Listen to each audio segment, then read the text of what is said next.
It is the grand finale, and what a finish line we have for you as well. The BinckBank draws to a close today, Heraldsbergen, and when you say that, you know it's the Muur.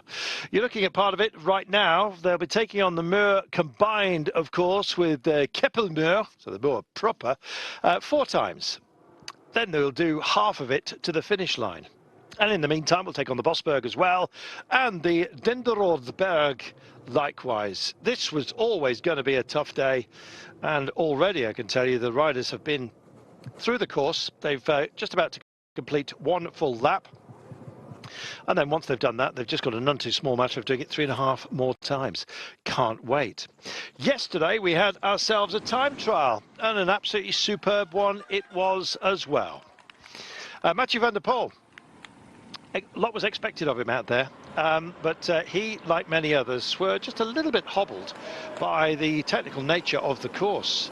Van der Poel just 3.41 seconds down on Søren Kragh Andersen, who'd done a fantastic time out there, the only man to go under 10 minutes. But the target was there for, of course, our glorious leader to have a dig. And indeed, a few of them did out there. The trouble is, when you dig, you never quite know what you're going to find. Mads Pedersen found enough time to stay in the leader's jersey, finishing 4th on the day. So he wears the green, yellow, black, red, however you want to describe it, leader's jersey. Stefan Bijsiger did an amazing job, making it 2 Swiss on the podium, and the other was Stefan Kung. Now, we expected, or Max expected, Stefan Kung to absolutely boss the day. And in fact, we had ourselves a little wager, and he wasn't happy with the result, the way it went. And neither was Stefan Kung. He missed out, but that's because Søren Kragh Andersen was the daddy. What an impressive time. Nobody got under 10 minutes. He did, and to the betterment of Stefan Kung by 6 seconds. It was a hell of a performance that will live long, I'm sure, in his memory. And we shall wait and see how he goes again today. Blistering pace. Stop, stop, stop. Well, it was go, go, go throughout all of it. Goodness me, what a time trial we had, and a lovely setup for today's test as well. Well, our congratulations to Søren Kragh Andersen of Denmark. The Danes in their pomp at the moment because Mads Pedersen leads overall. Good enough 4th place on the day, but a cushion of 16 seconds means that he starts with a 7-second lead at the beginning of today. He's the man, he owns all the jerseys, so he is lending a few out there, one of which will be on the back of Jesper Philipsen, who is second in the points classification. Pedersen leads Søren Kragh Andersen, Stefan Kung and Stefan Bijsiger. So Mads Pedersen will be loaning out that red jersey to Jesper Philipsen, who's second in that classification, ahead of Pascal Ackermann. And indeed, a raft of other great riders who will set sail today, not quite sure. Will it be Kenneth van der Rooij? I don't think so. He's on the Super 8 fighting sprint classification, 2 of which we have today. And both of those Super checkpoint sprints come just after the finish line on laps 1, the first passage of the line, and after 2 laps, the 3rd passage of the line, if that makes sense. Here's your break. Now, they went out after about 65 kilometres. It was reasonably well fought until that point. So we had a lot of running and riding before we finally managed to get this. And you say, running? Yeah, some riders we've seen today have had to unclip on some of the more testy inclines, and you might see a bit more of that, especially if they're compressed as a bunch, going to the nasty, slippy, slimy, slidey cobbles that make racing here just so fascinating. Here's your break. Bert-Jan Lindemann is here from Lotto Jumbo. We have Dries de Bont from Alpecin, Jonas Koch in the orange of CCC, Julien Duval with the brown shorts of AG Tour Mondial. Brian van Gotem of Lotto is up here. Rasmus Diller is from MTT in the black and blue, and Christian Knees is our friend from Ineos Grenadiers. There are 2 chasers, or there have been, and we're waiting for an update as to what their gap is, one of whom happens to be Zdenek Zibar, the other one is Ivo Oliveira, both of whom very accomplished. The gap is around 2 minutes, as you can see, 1:59 just tipped down to. And this day is about climbing. Often it's about rain, and there are some big old clouds knocking around, and Magnus has got his fingers crossed that they don't burst, or maybe it's the other way around. I'm not quite sure, because Magnus, you did this many a time, It's your terrain, and if you suffered, I know damn well that you think, well, why, if I had to, why can't they? Well, on these kind of climbs, everyone will suffer. It's a brutal circuit, this one, as we're now coming through here at Bergen, and we're starting the Mur and then onto the Kapellmur. So left here, up past the church, and then we got a bit of a shimmy there, and then we're on to the actual finishing straight. So the finish is just before we're turning on to the steeper section of the Mur. So 300 meters to go there. So up here, turn left, and then we got about 200 meters to the line. So it's a tough old finish, this, on a tough old circuit as well, because we got the Bosberg to deal with, and those of you who used to watch Tour of Flanders back in the day when that was the final big climb of the race, you will remember how tough that climb is, and then we got another climb out there on the circuit as well to deal with. So it's a challenging lap. We're doing it 4 times, and yeah, it's gonna be a good old day, a bit of a test for the classics riders today, I think. Very much so. So here is your start-finish line, essentially, and so the race will draw to a close here. However, the main body of this climb, the Mur, is still to come, as you will see. Now, with 75 k's to go, there's no super checkpoint bonus sprint this time by. They've actually placed the sprint line just a little bit away from the finish line. So we'll call it when we see it and let you know. So yeah, there's a whole sequence of tests. The Bosberg, the Denderenberg, and then the Mur as the trident to spike them. Meanwhile, Chase is being led, as you can see, for a very lively pursuit at the moment, and Bora have done an awful lot of the work. To what ends? Well, they've got interest, and so many teams do, because it's still relatively tightly packed. Now, I suggest that Jempe Drucker and perhaps Marcus Burghardt may well be their chosen sons for today. They will be slightly miffed, I think, the way this has all panned out, because Ackerman didn't get much out of the 2 sprinters' days, both times finishing close but without a cigar. So yeah, they're setting the pace. You can see as well, just tucked in is our leader. And what a leader we've got, Magnus. He's been brilliant. It was a superb time trial that he posted as well to keep himself in the leader's jersey, Mads Pedersen. Very much so. Yeah, I was very impressed with Mads yesterday, and he sprints well. He's clearly got a good engine. He's looking very good for the Flandrian classics, and you know, let's hope that we're still getting both of the cobble classics, the Tour of Flanders and Paris-Roubaix. I know there's been some signs that there's a bit of a spike in COVID around the Paris-Roubaix area. So yeah, fingers crossed. They've put up some question marks, haven't they? They've sort of announced that they're looking at it. Normally, sadly, that means that they're considering the worst, Magnus. Otherwise, why would you mention it? Well, yeah, I think so too, unless they're just trying to get some people to read various websites, etc. You never know, do you? You never know. No. People have been known to do all kinds of pesky things. People have been known to fall off, step off, unclip, run up, crawl up, you name it. This test is a nasty one. We've seen earlier on today a few riders having to unclip because they quite frankly, it's so steep. If you do come to a stop, and the danger is if you're within the pack and somebody halts up and slows down in front of you, this is a danger that basically you get a backing up, don't you, Magnus? And then you just can't get the drive going from a standing start because it's so slippy. Yeah, it tends to be, especially as you're turning in here now onto the narrow section up the Mur. The cobblestones, it's undercover, so the trees are hanging over. The moment it's slightly damp on here, it's usually very difficult to get any kind of traction, and if something goes wrong in front of you, then usually you have to put your foot down, and that is it. It's also one of these days where you cannot stand up and do this, as Mathieu van der Poel is just testing his legs a little bit again. Saw him do that on the previous time up the Mur here, just putting the pressure down. So I think either he's out there to put a bit of a fright into people today, or he's just testing his legs to see whether he can do an attack a little bit later on.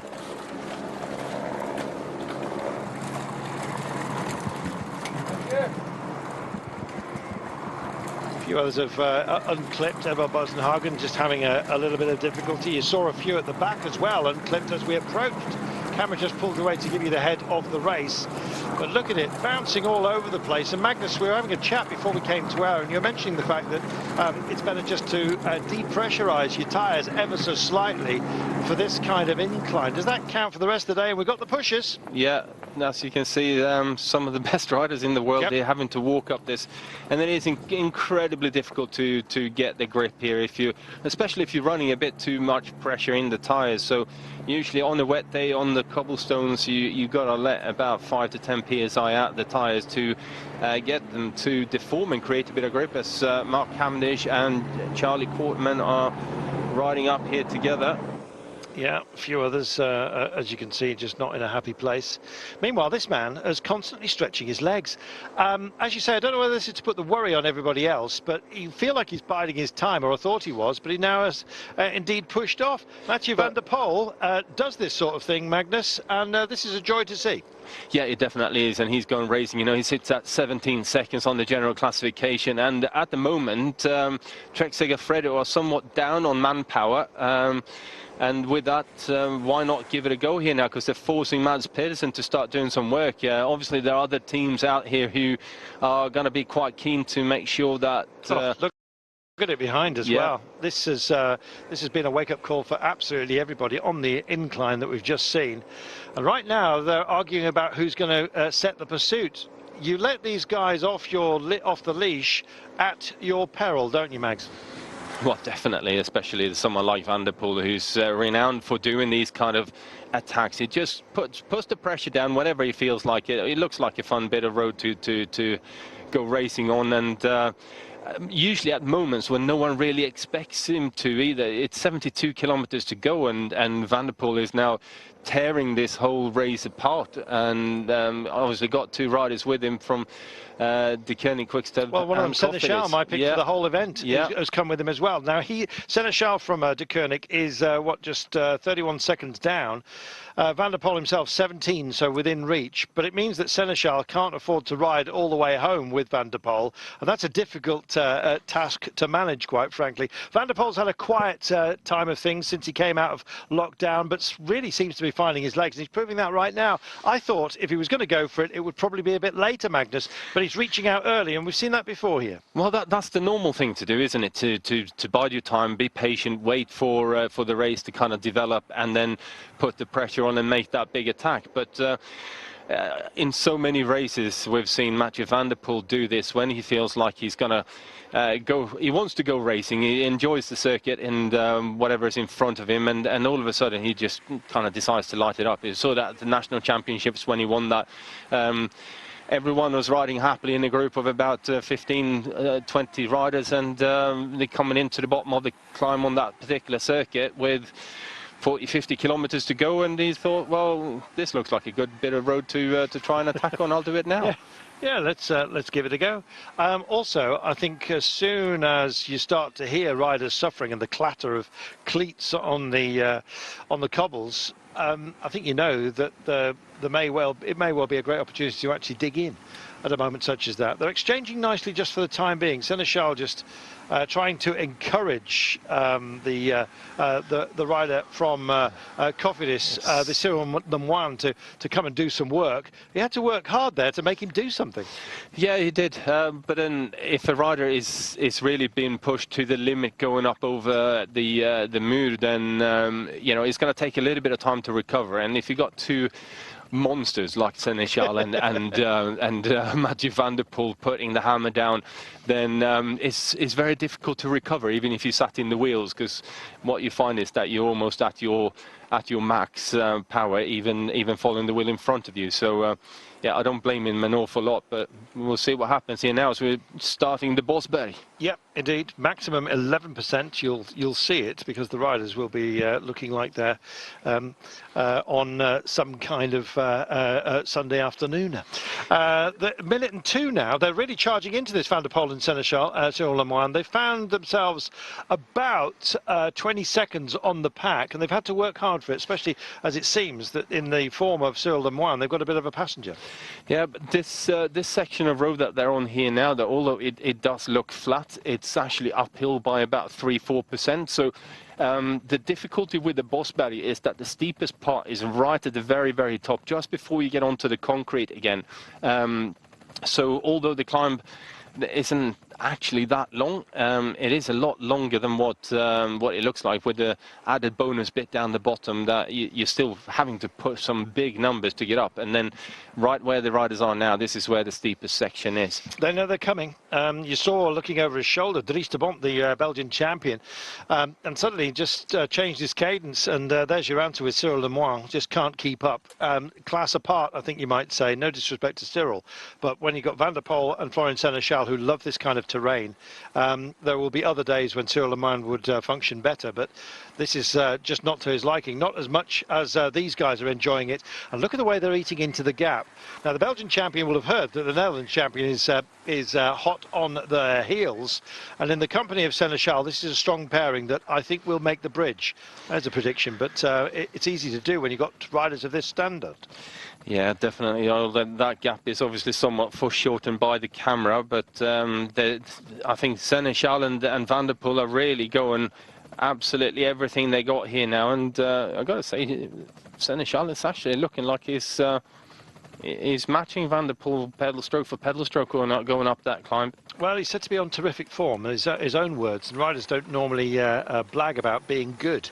They usually blag about, you know, having question marks, but he's got all the answers at the moment, at least to stay with Van der Poel. So, remarkably, Magnus, our two picks for the day are bridging over. So, we've got a little bet going on again here.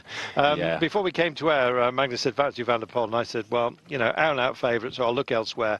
I've got to go with Florian Seneschal because I backed him for the whole race before the race began. So this is great for me, but unfortunately he's in the company of Van der Poel as the out-and-out favourite. So and Magnus is determined to. Well, I can't let you win too many of these, can I? You got yesterday, so. I know. I could feel the upset coming back at me. Meanwhile, just shy of 70 kilometres to go. Only 30 seconds now between the Seneschal and Van der Poel. And you can actually see from that camera angle it's a little bit better. That's Cyril Lemoine they're about to re-accept. 28 seconds and 27. Every pedal stroke, they're making inroads, and some don't like it. Bartjan Lindemann has said, come on, let's get out of here. And Baptiste Plankert has gone with him. It's fracturing just a little bit. Yeah, it is, and I think that's because Dries de Bont is now sitting on the back here, not taking his turns, and Christian Knees is obviously not liking that to an awful lot. But then I think Dries de Bont is doing the right thing. He just got to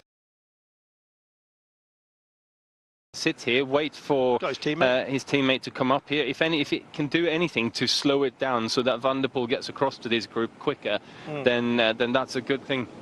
It will be a two-up rivalry between Dries de Bont as Belgian champion and Mathieu van der Poel. If there's only the two of them out front, I will be really fascinated to see whether they turn it into one of those occasions like on the Nationals where you actually start racing your teammate. They don't look like teammates because they're both in their national jerseys. Here comes the Netherlands champion. This race, of course, hugely important for Alpecin Phoenix. It is a combination, this stage race, of the classics that run in this part of the world, and as a result there's a lot at stake, so some bragging rights certainly, but it's giving Dries de Bont a little bit of an excuse to wait up for Van der Poel. Meanwhile, they're starting to fracture, as you can see. Nobody really wants to hang around to welcome back in Van der Poel and Seneschal. That would be a danger to anyone further down the pecking order within this group. They'll be even further down if the other two join, and it looks like they're going to, Mags.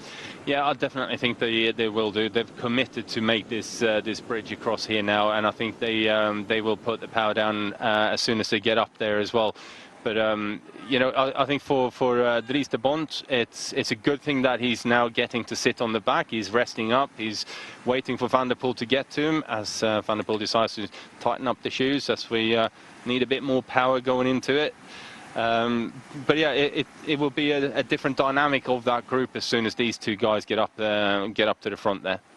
That crown of the road here, and if you know these roads well, which Magnus and I both do, Magnus because he raced here competitively, me because I lived not that far away for a good 3 or 4 years. Yeah, they have a very high crown to the road, some of the country roads, don't they, Magnus? It's just to sheet the water away. But it doesn't help if you're on a little descent, because it's very hard to read. You can find yourself off camber or indeed on camber, depending on which side of the crown of the road you're on. Yeah, but that's part of the sport in Belgium, and I think one of the biggest difficulties is learning to read the different road surfaces, the different angles of the road, and how they've built them. And that's why it's so important. If you want to perform in Belgium, and I'm talking Tour of Flanders, Ghent-Wevelgem, all these races that we got, the classics and semi-classics, you almost got to be at least, very least, be racing here for some time before those races. Going away on a training camp somewhere in the nice hot warm weather and riding perfectly smooth roads doesn't do you any favors whatsoever. You got to learn to ride the gaps that we got to deal with, as you can see on the left hand side here, how you flick across them, how you can use certain angles and cambers and drains and so on to actually be able to corner faster. You know, all of that stuff, you got to get that in your blood and understand it, feel it, to get the sensations right. And it's very nervous as well, racing all the time. You most of the time as mentally drained and tired after a racing on these roads as you are physically.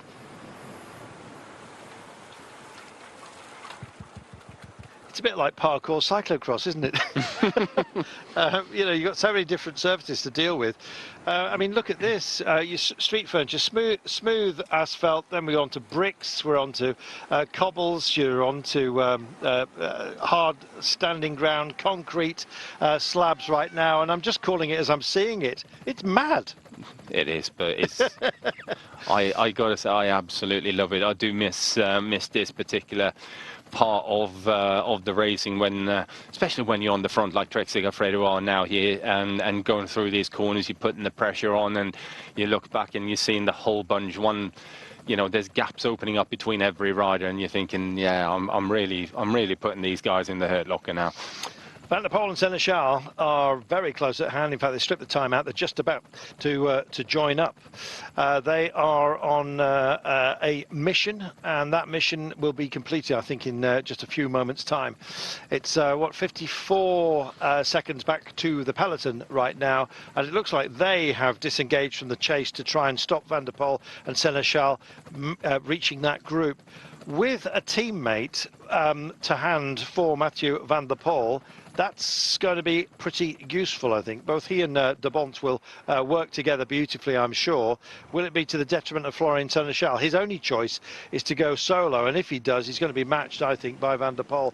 This bodes very well for Van der Poel. Look at what Dries De Bont is doing here. He's just dropping off the back of this group and picking up the two riders that are coming up, and that tells me one thing, that Dries De Bont is here for one purpose only, and that is to work for Mathieu Van der Poel. And I think we'll see as soon as they get into the mix here with the other riders, Dries De Bont will get straight to the front, and he will absolutely bury himself to open up this gap as big as possible, put the pressure on the rest of well, the Trek Segafredo team and the rest of the bunch chasing hard behind. Yeah, and they've got work to do, let's face it, because they've got nobody up here. So the pressure is going to be heaped upon them, I'm afraid. There'll be a few others as well that feel like they've missed out, notably Sunweb will want to get something out of today, but that man, this battle plan has worked out beautifully, Magnus, and he now must be, well, he looked relaxed. That's always the best state to be in when you're a sniper, and frankly, he's got one big shot that come at the end. All he has to do is make sure he keeps himself as fresh as he possibly can. He's got Dries De Bont to do some work for him. They want as big a cushion as well back to the peloton, so that anyone that's hiding in here that is saving their legs is going to be neutralised, essentially. What about the leader's jersey? How is that going to pan out? Because they're going to have to start to worry about Van der Poel's margin. He's only 17 seconds down. The best placed men in the front group right now are the two that have just bridged over to it. Apart from them, it was Julien Duval at a minute. Everyone else is much more in arrears of the leader's jersey. So, questions been asked. What is the response from Trek? Well, they haven't got an awful lot of response left there. They've only got two riders with Mads Pedersen. So I think it's now coming down to Sunweb having to commit one rider, and I can see there's a lot of discussions going on just back there as well. I wonder whether they're thinking, should we or shouldn't we put a man into work with Trek, but I think your answer might be coming soon. EF Education, EF Pro Cycling look like they are pondering what to do here, and I thought Sepp van Mark again would have a chance today. But if he's going to have a chance, they're going to have to do some form some alliances. But I think EF will probably try to look after Bissinger instead. You know, seeing as he's sitting there in 4th place, and also FDJ. They're really going to have to do something as well with Stefan Kung in 2nd place. They don't want to let that in 3rd place. Sorry, they don't want to let that one go too far either. So with Kung, yeah, they're going to need to start working, because Van der Poel is now virtual yellow, green, red, blue, whatever it is, jersey that is. Yeah, we've questioned the design. We think it should go for a bit of purity, but nonetheless, well, here's your man. He's taking a turn, and this is great to see. That shows that he must be on stellar form. He doesn't feel like he has to make any apologies even to himself, really. He's putting the hammer down. It's wonderful to watch. Yeah, it is. You know, he loves this kind of racing where he's flat out, and this is definitely one of those days where he's going to be that. Senna Charles is happy to join the fun as well. He's taking a duty. So it's the Belgian champion Dries de Bont from Alpecin-Phoenix on the front at the moment. His teammate, Netherlands champion Mathieu van der Poel's just done a turn, and Senna Charles, who's extremely well placed, is also, you know, better to be a runner-up than nothing at all. So he's going to work for this and maybe just hope that Mathieu van der Poel just runs out of resources. It doesn't look like he's going to. It's hard to call a winner from this far out, but it's looking very good for Mathieu van der Poel at the moment. Still a lot of this story to be told, as they're taking a feed with 62.2 kilometres to go. The gap's now just nudging back up towards the minute, and try as hard as Trek Segafredo can to honour the jersey, which is of course on the back of Mads Pedersen. You can see its green accents there. It's a tough old task, and with nobody helping out, you just feel that clock's going to start working against them, and it is doing so. Magnus, we're nearly at that minute mark. Yeah, we nearly are up at the minute, and I mean, at the moment this is really playing massively into the hands of Florian Senechal and Mathieu van der Poel, this breakaway. So they're obviously going to be very happy to commit to this and continue to work, and as long as they got a few other riders doing a few turns with them, they're going to continue to press on. So if they can build this gap up a bit more quickly, then I think it's they're sitting in a good position to walk away with the overall honours. Just double checking on how the time trials went for Van der Poel and for Senechal. Senechal deficit was 24 seconds on the winner yesterday, and Van der Poel was 13, so 11 seconds were ceded on the time trial by Senechal to Van der Poel. I was actually just trying to put into my head whether Senechal would have, on some of the flatter sections here, the same sort of drive, but it looks like not. Well, I think they're pretty equally matched on most on most terrain, really. I think I think if it comes down to the final launch up towards the finish line on this type of a finish, I personally would put my you know, put Mathieu van der Poel as slightly sharper on this kind of a finish, but it also depends on how much he's committing to this and what the action plan is. If they can open up a big enough gap now and settle into rhythm, then I think Van der Poel is swaying in his favour. But if they go on full gas the whole way through, then yeah, it's a bit more open. Certainly is. Senechal's got a good punch later on, but we'll see whether there's an advantage attempted to be taken a little bit earlier than that. The red of the Belgian national team filtering down to the kids. More concerned about the helicopter than the race going by. Well, they're footballers, aren't they? A minute and 4. Oh, gosh, a minute and 5. Oh, they need help, and there's none being offered. For the time being, there's still a long way to go, but that looks, because of the quality of the group up front, this is dangerous. Yeah, it is, but at this point as well, I think what Mads is doing is sitting right on the wheel of his two teammates. He's not really allowing the other riders to kind of come up and take part of it. I would, if I was Mads Pedersen right now, sort of swing out the line a little bit, have a chat with the FDJ riders and probably with EF Pro Cycling as well, and say, guys, we're going to need a couple of turns here now with you guys. Otherwise, this race is going away from us all.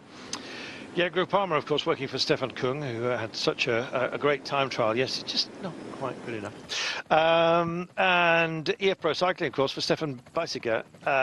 If they just want the day, it may well be that they look elsewhere. But as Magnus pointed out, quite rightly, that would be their main target.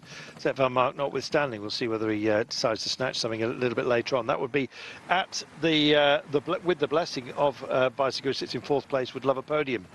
So that looks like a hammer net, if I'm not mistaken. Meanwhile, I'm just wondering about the out-and-out commitment out front. You've got to bide your time, Magnus. You can't chase all day, and if there is negotiation going on, they need to sort that out, and they at least try and preserve something for themselves. It's back down to a minute, as you can see, so they've picked it back up. You kind of get the feeling they were trying to tempt others to come and help out by just letting the pace drop out ever so slightly.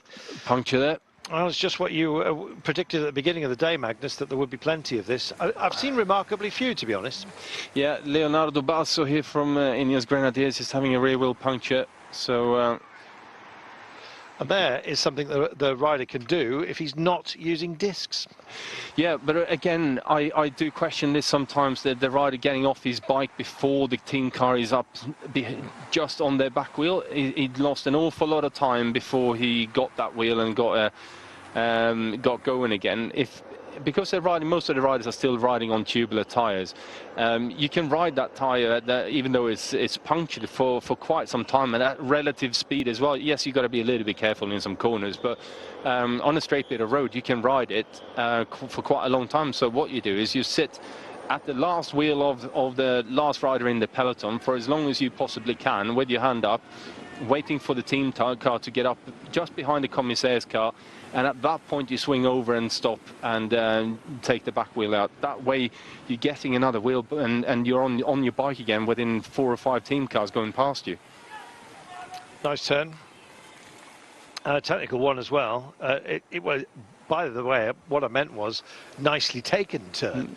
It was certainly not a nice turn at all to be taken at speed, but these guys dealt with it beautifully. In a minute's time, we'll see the peloton come through, and I hope we do. This is that little descent that we've talked about year after year, Magnus, where you're coming through towns, a few little technical notches, little left-hander by the old bakers, and then you've got some chicanes to deal with as well. This is fabulous. Yeah, it's just like I said, you're very...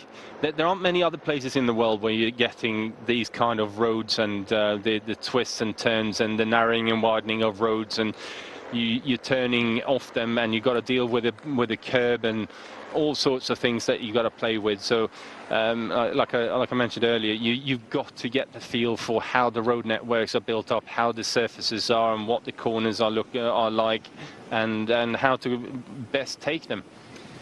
This looks like one hell of a time trialing unit at the moment, and it's Seneschal who is putting the power down. Clearly an agreement between himself and Mathieu van der Poel to do much of the work. Dries de Bont, the Belgian champion here, sitting about 6 back, has been doing some work, but he's saving himself just for the time being. Seneschal just comes back as if to say, come on, somebody else do the work. And the answer is no. Just tuck in and do it yourself. It's a dual relay at the front of this line at the moment, Max. Yeah, it is. I think Christian Knees is blocking this somewhat, and I think he's a bit worried as well as we going up the Denderode Roadberg. Well, he's a big lad, isn't he? Yeah, he is a big lad. Yeah, Knees there from Ineos Grenadiers in the claret and black, just sitting on just for the time being, and this is going to hurt. But then again, that's what it was designed to do. So the Denderborg is what they're on at the moment. Pretty straight, as you can see, but sort of a gnarly, grueling 6.2%, but it goes over 700 metres. Well, maximum is quite a bit more. I think it's just over 13%. So kicks a bit, doesn't it? And you can see as well when they're getting out the saddle. That is being described beautifully for us, Magnus. Yeah, it definitely is. And like we say, we've got 3 major climbs on this circuit. So it's not an easy one to deal with. It's a proper Tour of Flanders test today. Yeah, this one gets a little bit steeper towards the top. Minute now it's back up to. It's ebbing and flowing by a margin of about 8 or 10 seconds to the chase group. Still with 56 kilometres to go. That means that in about 5k's time we'll be on the finish line again. So it's quite compressed. Once you've done the Denderodberg, you then have a very short run before you get to the base of the Muur and the Keppelmuur, which is the hardest part once we get beyond the finish line. What will ultimately be the finish line. Well, again, they're mobbing it, and Pascal on. I'm not sure whether he's had an issue. Yeah, just riding it as you advised, Magnus. Yeah. You can hear it clattering, can't you, on the cobbles, the stairs, as they call them locally in this part of the world. Julien Duval looks like he is struggling on that last climb, and if that's the case, he's going to struggle on the next one, that's for sure. And he'll be welcomed by these guys. It's back out to 1 minute and 7 now, and it's flat across the road. So this is an invitation, really, from Trek. Anyone wants something out of the day, you're going to have to work, because we can't do it all ourselves. That's what this is being physically described as. EF Education in the centre, COVID is also getting involved. NTT wondering about what they might achieve out of today. I suggest that Groupama, Francis and Jeux need to bury themselves just a bit if they want Stefan Kung to have something out of this race, Magnus. Yeah, I definitely think they do. There's more than one team there that really needs to get up and start working on this. You know, they can't expect Trek to do all of the work, especially seeing as they are down on men now. They've been riding all day and been trying to make sure that there was a group that went up the road that wasn't dangerous, and then just sitting there and holding stations. But as it happens, I think they just didn't let a big enough gap go, and I think there was one rider in that early break that was sat at just 1 minute. As Julien Duval, who was sat at 1 minute on the general classification, and with that he was obviously somewhat dangerous. So they've had to keep on riding quite hard, and that's really burnt up a lot of riders for Trek. It's interesting seeing Mike Turnerson back there. He would be a danger man if this gets close towards the end. If this gap is held and wound back in. He's got a teammate up front in Bart-Jan Lindemann. You can see him, he's about 4th place in the yellow and black up towards the front of this breakaway at the moment. But Mike Turnerson done well in the Flemish Classics, as you know, and he was 6th on this stage last year. He's one of those guys that is a good finisher on the wall. So if you're thinking about somebody who's going to spring out late on, he's the kind of guy. So yeah, there's a few powerful legs in here, Magnus, that are biding their time and wondering what card to play. Yeah, definitely. And I think it's everyone is somewhat worried about the difficulty of this lap, and yeah, no one is really taking a decision to go up there and put the pressure on. But I think it's really Sunweb are going to have to start doing something as they're now getting towards the front, because obviously for Søren Kragh it's an important one. You know, he's sitting there only 7 seconds down on Mads Pedersen, so right now he's about to lose a couple of positions on GC with Van der Poel and Seneschal going up the road. Yep, which, as we said, you have to kind of take account of yourselves and think, all right, if we're not going to win it, at least we can improve our positions. The thing is, there are riders out there who can win it, and Groupama Francis Jeux only 13 seconds down with Stefan Kung. As you know, he's a good time trialist. He's not too bad on some of the inclines that we've got here, so it's a question of putting your hand in the fire occasionally, Magnus, and they've got to do it. Well, he's a classics rider, isn't he, Seneschal, so he can definitely deal with these roads and these conditions. So, yeah, to me, he's definitely one of the men for the day. Well, yeah, just referring to Kung and Groupama, they've got to do something as far as Sunweb is concerned. Søren Kragh Andersen running in 2nd place, Magnus. they've got to start working together, and I think they're suddenly realising it. Yeah, well, they're massing near the front, although on it's a very reduced peloton, and we're starting to see that some are getting towards the front. But what they got left? How many riders have they got left to ride with? And that's the problem right now, because it's actually thinned out quite dramatically in this bunch. Not many teams have got an awful lot of riders left to work with. Well, it seems that there's a little bit of a driving force. They're just coming up to a transition, so that's why they're racing at the moment, just to get some good position out front, so that if there is any little hold-ups on the climb, which classically we have seen already today, this is the race to get to the foot of the Muur and the Kapelmuur, which it bleeds into. Our breakaway will be there very, very soon. In fact, they may well already be on it. Can't quite see from these pictures, obviously. But these guys are racing for that position because they don't want to be towards the rear. If you're middle and back, it's a nightmare. If you're up towards the front, at least everyone will be in a similar position. Gosh, there's a real pace about the chase, but look at the gap. It's 1:18, so it's been more than matched. It's been extended by the break. Here comes Sunweb. Everyone wants to stay safe. They're now just about to take on the climb. They will leave the smooth asphalt, get onto the cobbles, and then onto some really, really nasty woodland, skittery surface that you will. It looks like embedded pebbles. Everyone's got an advert, haven't they? Thank you very much. Right here, just in front of the pizzeria, and then we're straight up onto the cobblestones and start of the Muur. And I think that's what the chase is on about in the peloton. It's not. I don't think it looks like it's a chase to catch these guys. It's a chase for position into the bottom of this climb, because I think something will happen on the climb this time around from the peloton's point of view. I think they've realized that okay, we're not really going to catch these guys by putting riders on the front. It's down to the big boys to attack over the top here now and try and close the gap down in a smaller group of riders that are committed to chase. So here is your approach. So he's stuck in a tasted official, recognising Remco Evenepoel, and of course our thoughts with him as well, almost as a constant in this part of the world, Magnus. Yeah, definitely, but he's back on his bike now and is starting to do some rides again, so he's healing up, and that is remarkable. Great to heal. Yeah, it is. Wish him all the very best.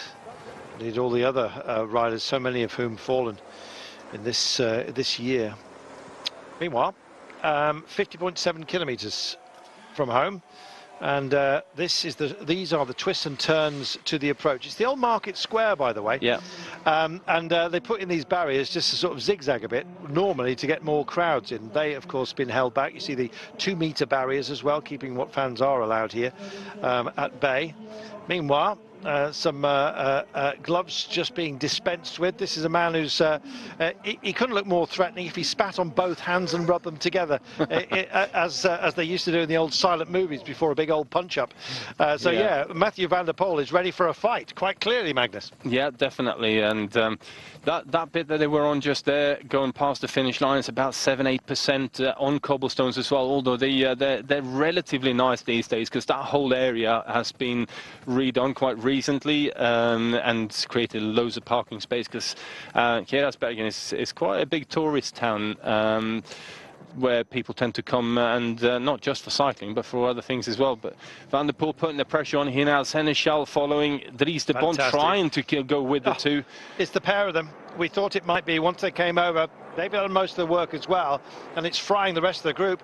Believe me, this is a bid for glory. From this distance out, absolutely, and this pair can carry it all the way. And just look at the chatter on the wheels at the moment, and the man who's coping best with it, quite clearly, is Mathieu van der Poel. Senechal's going backwards, a little bit of bounce, and just not getting the purchase that he required. What a wrestle. Jonas Kochner is to them. Oh my life, this is hard. Dries de Bont coming through as well, and a few have been fried. There'll be a few more as well from the pack once they show themselves, and they'll be along in about 1:20. Goodness me, Magnus, this is a cruel incline. Yeah, it's a brute, this one. It's about 18-19% here on this particular section, and but I mean, we are talking about Van der Poel, but I'm wondering, going solo from this far out, you know, is that the right thing to do? I don't know. I don't know, and because this man may well have some allies in a chase. He looked weary at the top there, Seneschal. Van der Poel just really just belting away. Jonas Koch nearest man to him, and Dries de Bont, the Belgian champion, comes up. Also looks breathless as they come past the old chapel here, Keppelmuur. Meanwhile, here, well, a lot of Trek riders finding themselves just off the pace at the front. Let's see how they attack it. Bora are right there, and our leader is in place just for now. Mads Pedersen in that green jersey of the leader here, just pushing into it. And let's see how they all survive, shall we? Yeah. No easy task at all here. No, it definitely isn't. Well, Bissegger going well. Just looking to see if Van Mark was also in there. Mark Cavendish in a better position this time by, just sailing up, so climbing into the incline very, very well. Just an aside, that's very good to see. Mark really bit between his teeth. That's what we like to see. I think that was actually Colbrelli to... really? Mark was admit, way too far back on the previous time up here to made it back in again. I have mashed them in the past, but let's wait and see, shall we? Colbrelli would have been one of those expected to function a little bit better on these inclines. I thought it was Mark. You're absolutely right there. It is Colbrelli. Same old stubble. Yeah, completely different. And they're not rider. too far dissimilar in terms of stature either. Yeah, it's true enough. Yeah, but I'm now busy building excuses for myself. That's right. We'll let you off, Carlton. Thank you, mate. They come up and over the top start. Yeah, I was going to say, because Mark really seemed to be struggling at the back last time by. So Colbrelli it is for Bahrain McLaren.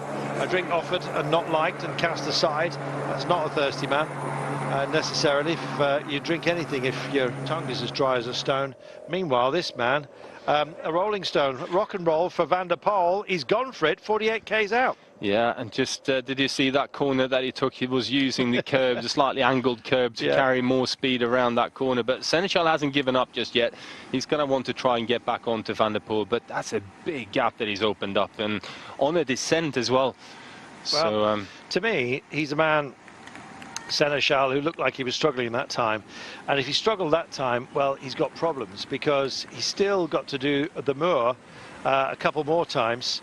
He's got the Dinderenburg, the Muur for the penultimate time. We'll still have half. We've got 1.5 Muurs left. That's what I'm trying to say. Yeah, definitely. But looking back there, I think for Seneschal, he'd probably be better off just having a quick look behind him, see who's back there. Although with Dries de Bont in that group behind, it's probably not ideal to wait. But he's got another ally in Jonas Koch from CCC, who's sitting there riding with Dries de Bont. So it might be better off just waiting, getting a couple of more, at least one more rider to work with to try and catch Van der Poel. Yeah, I think Jonas Koch has actually got an advantage of 15 or 20 seconds on Dries de Bont, who's apparently with Brian van Goten, but I think he's on his own de Bont. Yeah, it looked like two, but.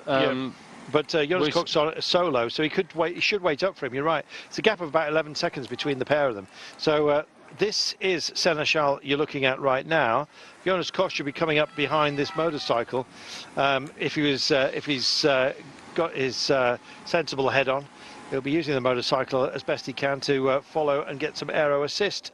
We'll get a better view of it right now. So this is Van der Poel. Look back, it's only a modest margin of apparently 10 seconds, so the camera should be able to pick up the chaser. There he is, quick flash of him only, and a further 11 seconds back is Jonas Koch. If Seneschal waited for Koch, they could relay nicely, but his worry, I think, is that Dries de Bont is also not that far away. Yeah, that is obviously a worry. But right now, I'm still baffled to see the tactics of Mathieu van der Poel, because I think if he'd gone hard enough that Seneschal managed to go with him, he would have had an ally in riding and trying to go to the finish with. Whereas right now, Van der Poel has gone out on his own. He's left Seneschal on his own. The question is, what's that going to spark down the peloton, though? Because the moment the Koenig are hearing that, okay, Van der Poel is riding away with it, Seneschal can't stay with him. We need to bring this back. And if you add the firepower of the might of the Koenig Quick Step, then yeah, it's a bit more worrying for Van der Poel with 45.8 kilometers to go. It is. You're absolutely right. To Cook, De Bont, sorry, and Cook have come together. So at least they're going to relay. But Cook right now is looking forward to forcing De Bont to do the work.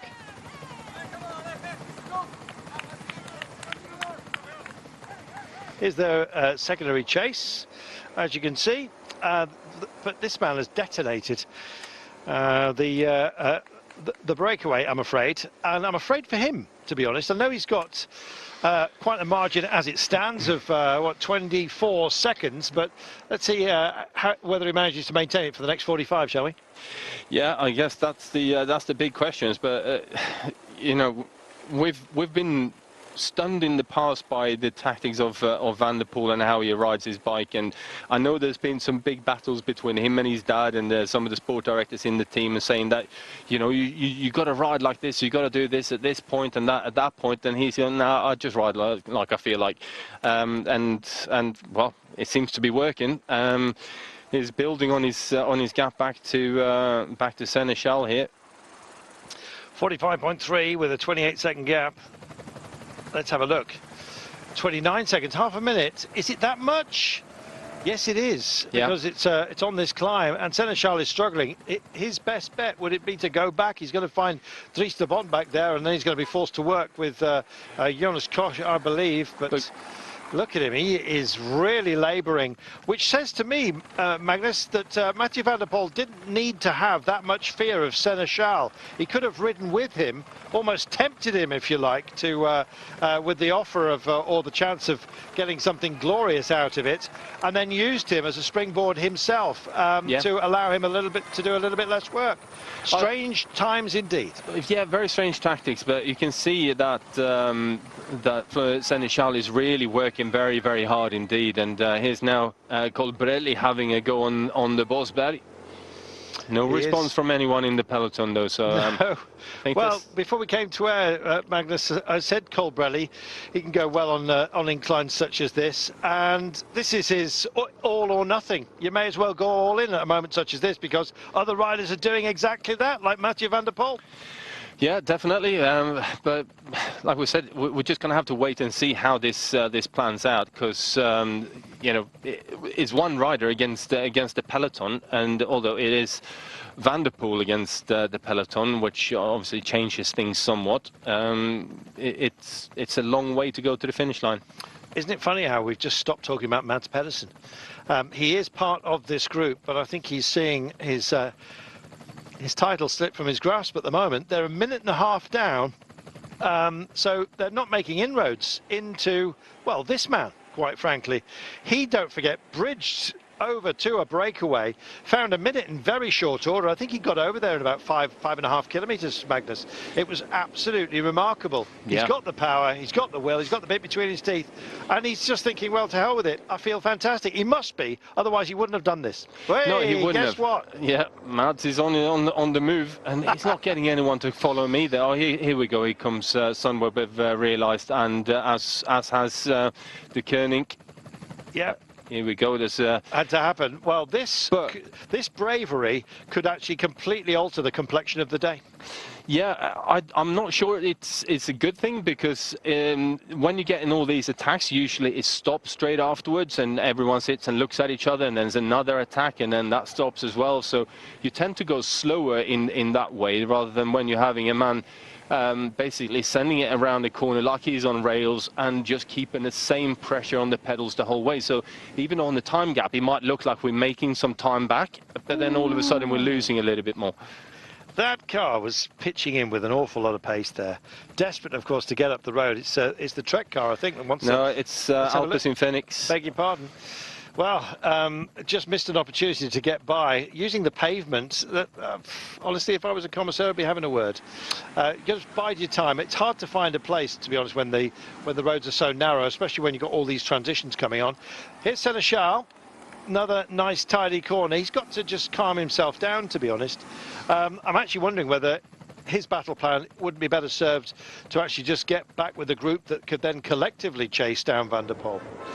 Yeah, I think so. But you know, looking at the time gap here, it's a minute and 30 back to the peloton. As we said, they just taking a couple of seconds back off him. But again, every time they get one of these attacks, it sort of stalls a little bit again, and when no one really wants to keep the pressure on. Oof, here we go.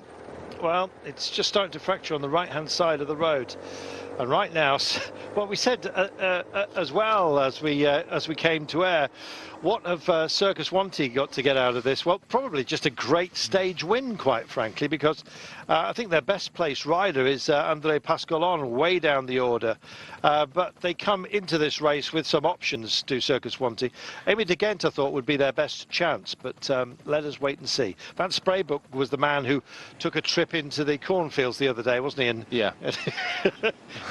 he stood up okay, which is why we can chuckle. But where they raised the maze, as it were, it looked like a whole sequence of swords sticking up. But, yeah. But anyway, but Van Poppelen's been going all right as well in the sprints on the opening 2 days. You know, so they got. And it's a big race for them as well, isn't it? Well, you know, they're up there. They're going world tour for next year now. Yeah. You know, it just got released a couple of days ago that they were getting that.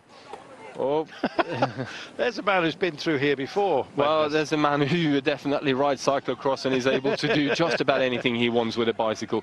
Clearly came in through there a little bit quicker than he expected, though. He's a man as well with a never say die attitude, hasn't he? Yeah. We saw that where, you know, in his greatest victories. And he's a man who will just impose himself. You've got to have an awful lot of belief and self-discipline to make it count on a moment such as this. And of course, he did a decent time trial yesterday, and he's doing one right now as well to maintain this gap. He's holding the Seneschal at bay at around about the 40-second mark. He's doing exactly the same. Yeah, exactly. He's doing the same thing. I guess he's got no choice now. It's as simple as that. He's got other riders started to try and bridge. Well, he obviously didn't see the line that Van der Poel took, yeah. Unless he's got a TV screen on his stem there. It's clearly the obvious one, isn't it? Well, it seems to be as you're coming around that corner. It's just the one line that, you know, okay, I'm carrying all this speed. It's going to have to slam on the brakes to get around the other way. Yeah. A nice old Nissen hut. It's my old granddad Harry Onions. Nothing to do with onions, but anyway, not for a while anyway. 41 seconds now, Seneschal to Van der Poel. Meanwhile, a minute and 28. So there's a really committed chase now with 40 kilometres to go. Now, the rule of thumb, not that my thumb's as long as a ruler, but is that a minute for every 10 kilometres. We say it on occasion. It's the sort of rule that just needs to be cast aside when you have somebody like Van der Poel up the road. Yeah, I think it's also a completely different racing position where if you're looking at a complete bunch on a flat stage and all the teams are intact and we're working towards a sprinter stage, then it's that rule, a minute per 10 kilometers that you tend to work towards. Where it's as broken up and as fragmented as it is, when so many teams have lost a large number of their riders, and it's a very small peloton behind, you're not going to have the manpower to get on the front unless you make a collaboration with other teams and end up putting, okay, you put 2, we put 2, and they put 2, that's 6 riders, let's go chasing after this boy. Then you might be able to, but we're still not talking that minute per 10 kilometers. Well, he's holding the margin, you're absolutely right. And Magnus, looking at him, he's actually a joy to watch, isn't he? He's got great souplesse. It's almost like an advert for the ideal cyclist. Yeah, I mean, he's... It looks fabulous, on a bike is what I'm trying to say. Yeah, it definitely does. So smooth, it's like there's very little lateral movement. The way he delivers the power is impeccable. I know that he's wavering just a little bit here and he hasn't got that perhaps uber core stability of a Kirienka or something like that, but nonetheless, he looks fantastic. He's almost snake-like the way he is delivering the power. Looks slightly more jarred, doesn't it, for Florian Seneschal? He's a more compact figure. Gosh, he's a big unit, isn't he? He's a powerful man, that's for sure. Yeah, exactly. He'd probably, at the end of this, he could probably win an arm wrestle.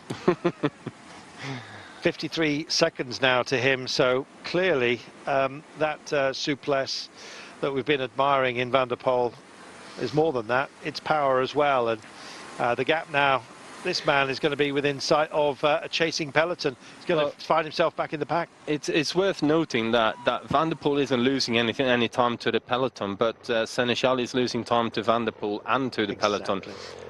So as we're now seeing, that the remnants of that group being mopped up, and now we've got Sunweb on the front here. Now we've got Trek Segafredo up there, but then look at just behind Mads Pedersen, you've got 2 Alpecin Fenix riders, now 3 with Dries de Bont on his way up there as well. So they're gonna sit up there now and try and just dominate this. And this is a lovely. I've actually been camping down here one not too long ago. Really? Last winter actually. Yeah. You know, there's a big fountain in the middle. It is. Yeah, and in the wintertime it becomes a big icicle. Yep. I made that bit up, but but hey, yeah, I think they were trying to look like Geneva. It's like Geneva in that way, except of course the fountain's not as big. It is, and neither Geneva. is the bill for a burger. Huh, 15 quid for a hot dog in. Not there though. Thank you, Geneva. Great watches, but I don't know. If I want, you know, if you want a Toblerone the size of a cricket bat, buy it at the airport, not in Geneva. Meanwhile, 28 quid. Anyway, 37 kilometres from home. Oh dear, poor old Seneschal. I'm afraid he is going to be reabsorbed in a minute. He'll get a smack on the backside from some of the others here saying, good effort, but we'll take over from here if you don't mind. Some sustenance being taken on as well as they drive into this incline. They'll find Seneschal fairly soon, I imagine. But this man has gone solo from a hell of a distance. And he looks comfortable with it, Magnus. Yeah, he does. I mean, whatever happens, it's he's putting a bit of colour to this this race, and you know, it's going to be a really hard day in the peloton as well. They're all going to have to work hard, Chase, to bring this man back, because the way he's riding here now, and he knows that this is full commitment now. This is the race-winning move, make or break. If I don't get to the line first, then you know, I'm not going to have anything left in the sprint anyway. So whatever he does is going to be absolutely everything to come across the line first. You know, he's out there. He's generating his own wind. There's not much to speak of today, and thankfully the rain that had suggested itself earlier, we had a few spits and spots, have stayed away. He is matching the pace of riders who've had the luxury of sitting within the pack. They've now come to the fore and taken on some of the drive, and he's as quick, if not quicker, than most of them. He's maintaining that minute and 38 gap. Here's the sole chaser now, Florian Seneschal, and the camera is just about to pick up that phalanx of riders as they come around this corner. And I'm afraid his hopes, and indeed mine today, to deny Magnus's prediction of Mathieu van der Poel, to be honest, shared by just about everybody, including me, today, of victory. To be honest, at a moment like this, he's not going to hold this margin on his own for 35.6 kilometres. Not like he's been suffering on the climbs. He may as well go back in and then go again if he can, Magnus. Yeah, I mean, if he can, that's the big question at this point. But yeah, you know, he's got the peloton right behind him there. At this point in time, it's just sit up and save whatever energy you got and get back into it. So there's no point in chasing on your own unless you are pulling time out of the peloton. And he's not. He's not. This man is, though. Yeah. Minute and 10. Aye, aye. Well, time for our Norwegian champion to take himself a brief exchange. And why not? Does so. I think he would have been happier not to. I think so. Yes. It'd be interesting to see what the... how slow was that change? Yeah, they put spokes on. It is difficult changing disc brake bikes, getting that is such a tiny no, it was his own. It's such a tiny gap for the disc to slot in between the brake pads, and it is very difficult to do, even for the best mechanics in the world. It's a tricky one, but you know, I do wonder going into the classic season whether it wouldn't be worth just a slight weight penalty of running some latex sealant in the tubular tires if they're going to ride tubular tires, which I still think is the better way to go. You know, especially for the classics, if you do end up with a puncture, you can ride that flat wheel for much longer.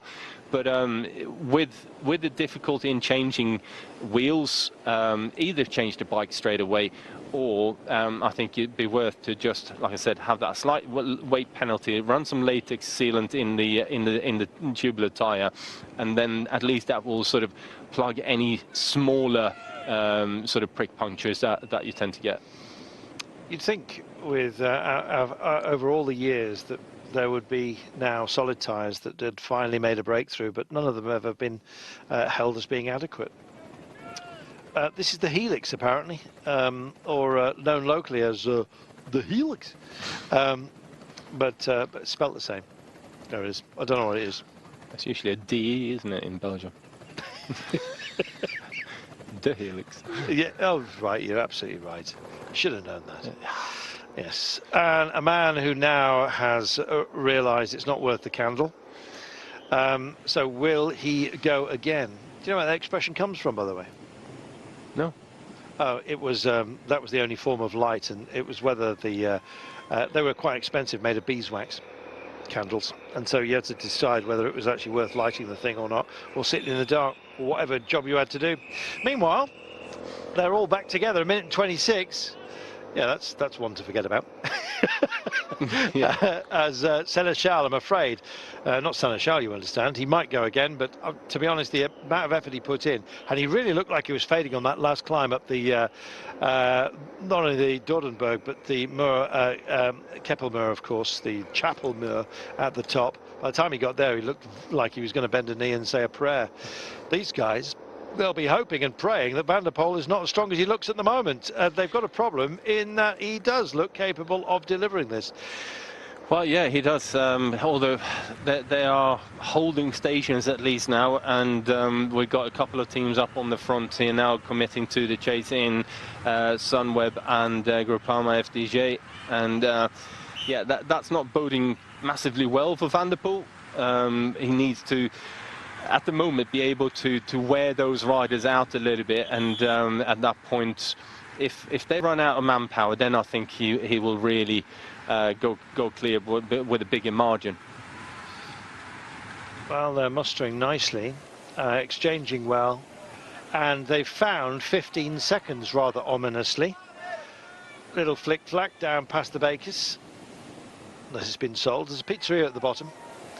You can have a pizza in your ear if you go straight on, but the idea is that you turn right. Hello. Oof, you know what? He's got no fear. He just rides his bike like it's on rails.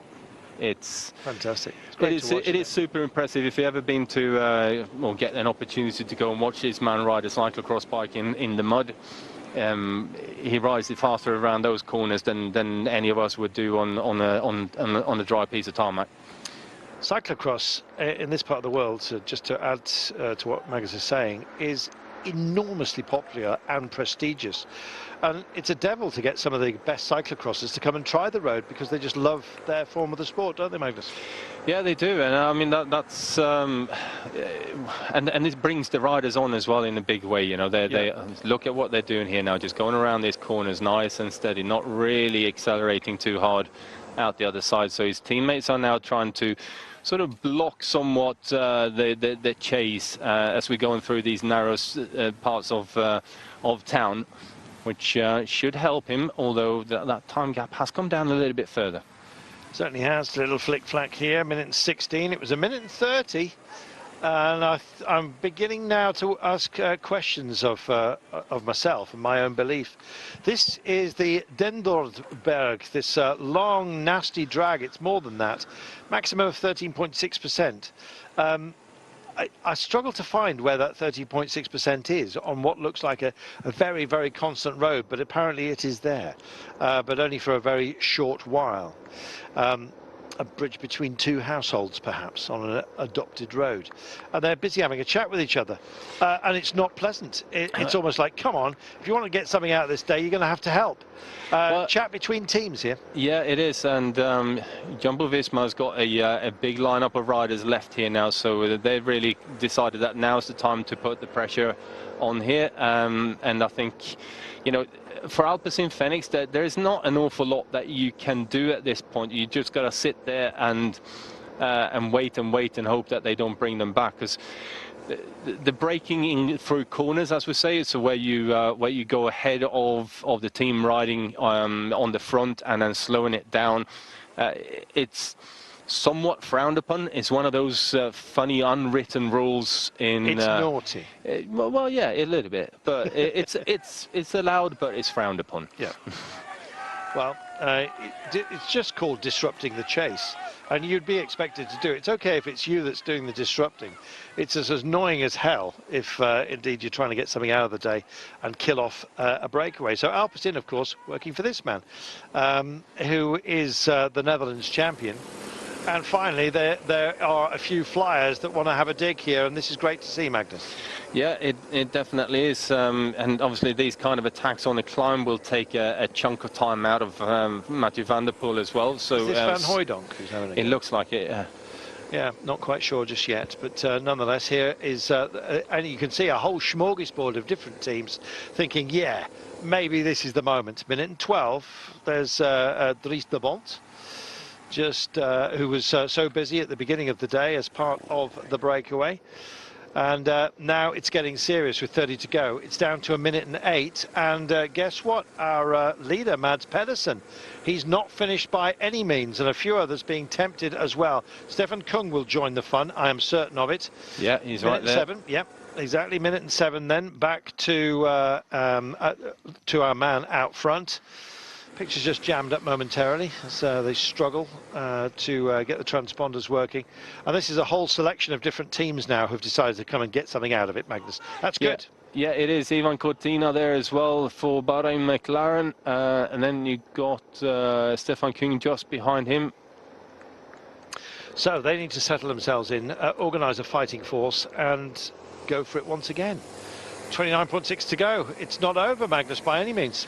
No, it isn't. But I just wonder if it keeps going like this and they keep on attacking, then you know they will eat in on the time to Van der Poel. But every time you go flat out like that to the top of a climb, and then there's nothing happening after it, that's when you tend to lose a big chunk of time against a rider who's really just sort of riding at a high, steady pace. Well, we've dragged out, what, about 35 riders here, something like that. As part of this move, there's a little bit of a split behind. That was on the Denderode-berg. But that almost immediately announces itself to the Muur. And when we go over the top of it, we should hear a bell. Once we get to, yes, we will. We'll hear a bell when at around about the 26 k's out marker. There is, we remind you as well, at 20.8 kilometers from the line, there is the bonus sprints up for grabs. And at the moment, the man who is out front could do with all 9 seconds, and he may well be able to hoover all of those up. I wonder if a few others are thinking, what, we've got 6 k's, 8 k's to get him back if we're going to have some of those bonus seconds for ourselves. Yeah, interesting is that that peloton, if we could call it that, it was a very reduced peloton, has split up into to 2 different sections. So I wonder how many teams have now got actually an awful lot of manpower left to ride on the front with. So yeah, they need to try and close this gap down very, very quickly now if they're going to do it. And still, we got Gianni Vermeersch there sitting in third wheel for Alpecin Fenix, just trying to block any, disrupt any collaboration between riders and teams as much as he can for his teammate out front here. And here he is, excuse me, the man of the moment. But for how many more moments? It's down to 1 minute and 3. I thought he'd be heading for about a 2-minute margin the way he was going, and he's just starting to snake a bit more. Look at the shoulders and the lateral movement that's starting to present itself. Not quite the same souplesse, a little bit of fatigue, as you'd expect. He's been out here, Magnus, let's remind ourselves, for well over 20 kilometres. Yeah, he has, all on his own as well. Yeah. So, I mean, it was a big question mark doing that kind of an attack that far out on his own. But let's see if he can pull it off. He's still got a minute to play with. Well, he's got some very determined chasers at the moment, and it's still 27 kilometres from home. What he has got is possibly the best kick over the climbs that still remain. We've seen him take on the Muir so effectively. It was that which really opened up the crack with Seneschal. He's gone back within the group. I'm not sure even whether he's within this front group, to be honest. Now it's split. Haven't seen him for a little while. In fact, is that him there? Just hoving into view on our screens now. 26.7. So there is time for others still now to get back at this man. Time is what he has, which is 1:03 as it stands at the moment. Don't forget, he will also have the none too small matter of the bonus seconds if he hangs out there long enough. Van der Poel starting the day 17 seconds down. If he takes all 9, he'll only be, provided that Mads Pedersen doesn't collect any bonus seconds himself, and he is within that group. If he was to collect those 9 unopposed and other riders came through to take bonus seconds, he would find himself in a very handsome position of only being 8 seconds off the lead. There's a 10-second bonus at the finish as well today, so he could extinguish his gap quite cleverly. Here we go, into town, passing the lotto signs. Well, he's put his hand in the tombola and he's pulled out a ticket. Will it be a winning one? 1:03. That clock rather suspiciously hasn't changed at all. And as I say that, it clicks to 1:02. So maybe it is just holding station. And these guys look like they're going so much faster, but their pace is, for the time being matched by Van der Poel, and here he is. Yeah, it is definitely, but it's a big chase into the bottom of this climb here now, and again I think we're going to see a big move going up the Muir, and that was tight. Yeah, that was tight. This is what's going to really test Mathieu van der Poel here now. This somewhat, you know, more benign gradients until we hit the real steep section. To keep the pressure going, keep the pace going, it's going to be difficult. You can see just how steep it is at that section. Just makes a turn. This will be ultimately 200 meters from the line. The finish line comes halfway up the test that he's on at the moment. Will he hear a bell? I think he possibly will do. He should do. Yeah, it should do in a few moments' time. At the line, and then they're going to have to ring it over a group that now seems to have swollen to about 40 riders. And here is the bell tolling upon him. Final lap we have. Oh, and what a pesky one to deal with on your own. At least he's adept at what is still to come, the climb up to the chapel, and he'll only have to do that one more time, because this will be where he finishes next time by. The toughest section, which he chose to make his attack, Magnus, is coming up right now. Yeah, it definitely is. He's just going to do that right-hand turn, and then he's got another 150 meters maybe, and then it turns right again onto the very steep sections there. But the steep sections are short, but they are so steep, and obviously with the being cobblestones and slightly slippery, it tends to take a lot more out of your legs than if it's dry. Well, this is great to see. Such a determined chase, and I'm just wondering who's going to have the legs at the end of this. You get a very good idea, I think, as to who's going to be capable, because this is the... is it possible for us to describe this as the last major test of today? I think that would be fair. Yeah, I mean, Bosberg is still difficult, and we've seen the other climb as well. Now I'm still struggling to get my tongue around. Denderordberg, yeah, that's the one. That's going to be another difficult one. So a minute, and still a minute and 4 or 5 seconds there. Yeah, I'm loving the way that McLaren have really dug in today. We've seen Colbrelli having a dig, Garcia. It's wonderful to see.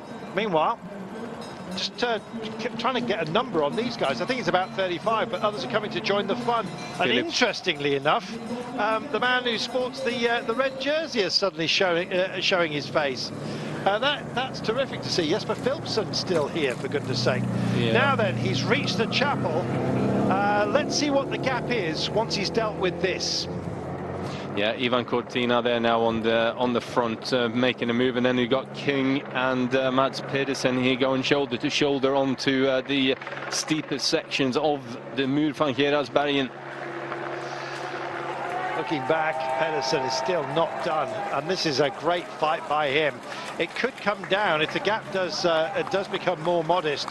He's looking for some bonus seconds potentially as well, just to make sure that the gap isn't trimmed too much. So he's got to impose himself here, because the golden kilometre is coming up any minute once we have dealt with the Bosberg. We're on the Muur right now, so the ticker is going to be all important. They come up here, do the Keppelmoor up towards the chapel.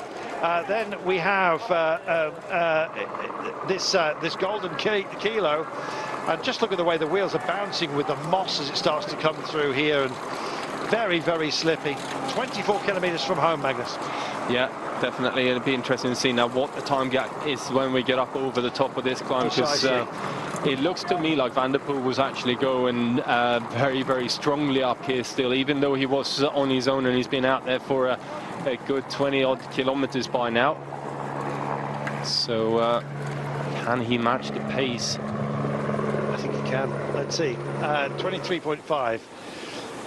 When that clock ticks up in a few moments' time, that is going to be a crucial marker. Let's see whether Garcia Cortina has actually managed to close in on him by any margin, but he seemed to go up there faster than anybody. And right now, this has got to be a whole world of pain. It's a decent time trial. It's now used to parking pain. 23.1 kilometres from home. So he's got to do the Bosberg on his Jack Jones. And then he will have the Denderudberg and the half of the Muur to finish it off. Can he finish the job? Well, I think he definitely can. And again, just look how he uses every millimetre of the road as well. 59 seconds. And it's turned into a very select chase group, including our leader. And so he'll be looking for some of these golden kilometres to deal with. They're going to go up the Bosberg. It's only short, don't forget, but very sharp, 400 metres, 6.2%, but with ramps that are higher than that, over 10%. So they're going to come into that, and immediately afterwards is the golden kilo, and that is why we've got Mads Pedersen in that green and black leader's jersey here, embedded within this group, Magnus. Yeah, and I think this is dangerous now for Van der Poel, because we've got a couple of really, really strong riders, very committed to try and get ahead of, or pull a gap out to the rest of the bunch. And when they start racing and start working together, then it will be very difficult for Van der Poel, I think, to match that speed. But they got 22 kilometers to play with, and it's going to be a thrilling final, this. I'm looking forward to it. It's going to be fantastic. I think it might be extremely tight. I think that's fair to say. Yeah, let's just remind ourselves what Van der Poel's deficit is. 17 seconds coming into today. Now, I'm sure he's going to pick up 9 seconds as part of the bonus. 3 times 3 bonus seconds for the golden kilometre.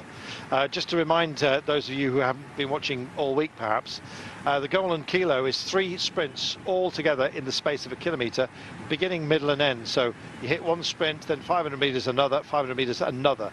So the golden kilo with 3, 2 and 1 bonus seconds up for grabs at each one of those 3 sprints. And so it looks like Van der Poel is going to take all 9 seconds, because the golden kilo starts in about 600 metres time. Yep. So he's not going to seed a minute, so he's going to take that. But what will Mads Pedersen do? I imagine he's going to be desperate to take bonus seconds himself.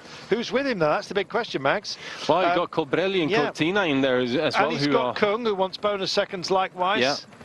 Yeah, this is Søren Kragh, who's in second place, is also there, we remind you, from Sunweb. So they're not going to do any favours to Mads Pedersen. So there's going to be one heck of a sprint for the extra bonus seconds. The golden kilo is going to be a beauty, Max. Yeah, it definitely will be, and will be hard fought amongst these riders as well. So I wonder what he got left then in the legs after they've been sprinting against each other. Well, this is fantastic. Talk about the cream rising to the top. Absolutely wonderful. So, here's your golden kilo. It starts in 200 metres time. So he's going to pick up all 9 seconds. The question is, who is going to get the remnants? I can't wait. Cry Anderson is there, so is Mads Pedersen, so is Stefan Kung. That's amazing to have all of those contenders locked together. Yeah, we've forgotten to mention Oliver Naesen as well, who had that crash on the opening day where he took a big knock to his knee, but he seems to be pedaling all right again, and seeing as he's made the split here. He's a minute down, unfortunately, the man from AG2 on Mondial, so it's not as vital to him, these bonus seconds. But then again, you don't know in the final reckoning how that can pan out. So the ones to worry about at the moment, the ones who are going to be worried, most concerned about these bonus seconds, Pedersen, Kraulissen and Kug, the 1, 2, 3 overall. Van der Poel, who started the day in 5th place, 17 seconds down, is about to trim his deficit momentarily. But this here now, we've got a junction being made by the group, chasing here with the 2 EF riders. I think this Beisiger might be there. Yeah, Beisiger is there, but it will also throw a different mix into it. And I think, is this Jonas Rick, or was that Gianni Vermeer, sorry, who was trying to go for some extra points to try and take that away from Mads Pedersen and the rest. But Mads picking up a couple of seconds there. Yep, well, there is your answer as far as Sepp van Mark is concerned, but Beisiger is within that group. He's just managed to get on, but Sepp van Mark not. Here we are, a man who's racking up the bonus seconds. Mathieu van der Poel takes is going to take all 9, but this is where our focus has to lie. This is wonderful. So, who's it going to be? Team Sunweb with Krag Andersen has gone for Mads Pedersen is struggling here now. Krag Andersen has put the pressure on, and I think because Mads went for the opening sprint there, he's really struggling now to follow the pace up here. Well, this is fantastic by Krag Andersen, who decides to dig in and go for it. You can see as well, it's all blown apart. Beisiger now is just going by in the pink. He's just going by the leader, and it looks like it's blown up for him. 19.6 seconds, 90.6 kilometers with a 46-second advantage. So all 9 have gone, but this is a great move here. And Krag Andersen was only 7 seconds in arrears, don't forget, of Mads Pedersen. So he's finding time right now. Takes another couple of seconds as a 2-second bonus. And Mads Pedersen has gone pop. Here he is. No bonus seconds for him after that first one, Magnus. No, definitely not. And I didn't actually see who picked up the middle sprint there, but if it was Søren, then obviously he's brought another 4 seconds. Yeah, he's brought some time back there. Certainly has. So we hopefully will get a result on our screen, because it's not been overly clear picture-wise, with so much at stake for those who were on the chase. So possibly expected a little bit more. This man expected everything and took it. Søren Krag Andersen is going to find himself with the gap that's just on the road at the moment as our virtual leader, and with the bonus seconds he picked up as well for Team Sunweb, that has done a great job. I think he's vaulted Mads Pedersen out there. He's only 7 seconds in arrears coming into today. Well, there's obviously a gap opened up to Pedersen as well, but the man in virtual lead is still Mathieu van der Poel with that 44-second gap. But we now got Colbrelli on here as well, and Stefan Kung. So this is a strong quartet of riders now to start chasing after Van der Poel. Yeah, I'm assuming that these guys are going to catch him, to be honest. But 43 seconds it's holding. These are committed, and there's a lot at stake for these guys. If Krag Andersen and this group, Colbrelli, Kung, who's also got an interest, we remind you, do catch Van der Poel. The difference between Kung and Van der Poel at the beginning of the day was only 4 seconds. Yeah. But nonetheless, still a lot to work for. 18 kilometers from home. I still think 42 seconds is doable for Van der Poel. Yeah, I think so, and especially seeing as Oliver Naesen is sitting on the wheel there, he's not taking any turns, and for a couple of kilometers that's probably okay. But then I think the other 3 riders will start to find it not so nice that he's not contributing, and will potentially start backing off that fraction again. But 40 seconds here. 40 seconds only, but a great time trialist. He's shown what he can do on the bergs that we've got to deal with. The Vosberg is now behind him. He's picked up the bonus seconds as well. It's about maintaining a margin. We said it could come down to a handful of seconds, and it may well do. He's our virtual leader. Soren Kragh Andersen has picked up bonus seconds and closed down, despite the gap that he holds on Mads Pedersen. But there was 10 seconds between Kragh Andersen and Van der Poel at the beginning of the day. So if they come together, Van der Poel has found 9 of them. Yeah.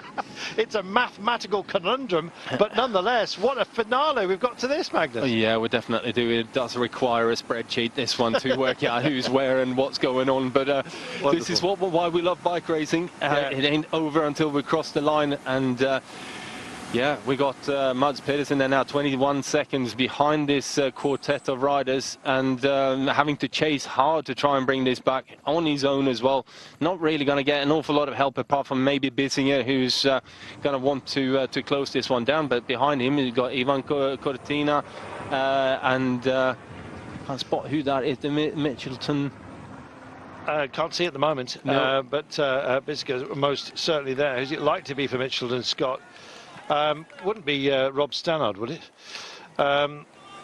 We shall wait and see. Yep. Meanwhile, out of his saddle, plonking back down, refinding himself. You could see he just gave himself a few moments, Magnus, to put some power back in the legs, just to give himself some respite, and then he's got to invest fully for the drive to the line. 38 seconds he's holding. He's losing, by my reckoning, about 4 seconds per kilometre. This is going to be fascinating. Yeah, it definitely will be. But every time he goes into corner as well, you can see he sits up just before the corner, catches his breath, lowers the heart rate by maybe 1 or 2 beats, and then he's back onto the power again. But now Oliver Naesen is also starting to take his turn on the front, so this quartet now really are going to want to, well, they're working well together and want to catch Van der Poel for the win, as he's again taking this slight shortcut. Yeah, I imagine the rest of them will do exactly that. He's pushed the gap back out to 40 seconds. If they want to catch him, they're going to have to work as a fighting force, because the power this man's displayed in the past has been absolutely outstanding. He's had some stupendous wins. The Amstel Gold Race, of course, notwithstanding, the Dwar d'Or as well went his way last year, we remind you.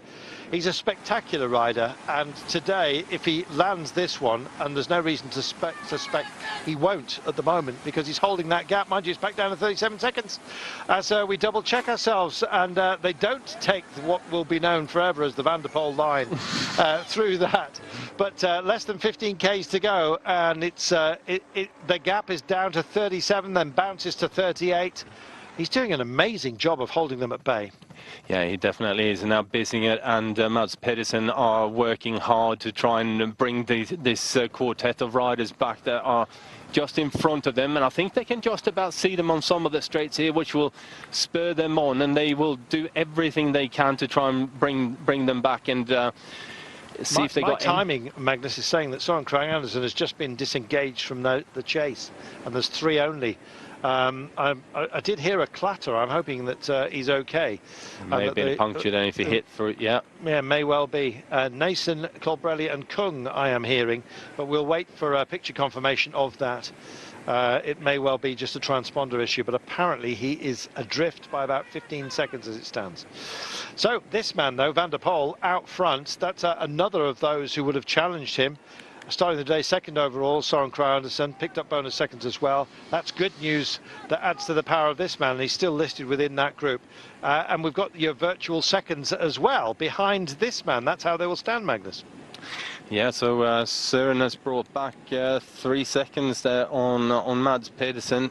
So start at 7 seconds adrift they did. So it's tight at the top, let's put it that way. Yeah, very much so. We said a handful of seconds, and with 13 kilometres, and we're back as a quartet. So I'm not. I'm glad I offered up a question mark over the transponders. I think that was just a brief issue. So we do have this fighting force of 4.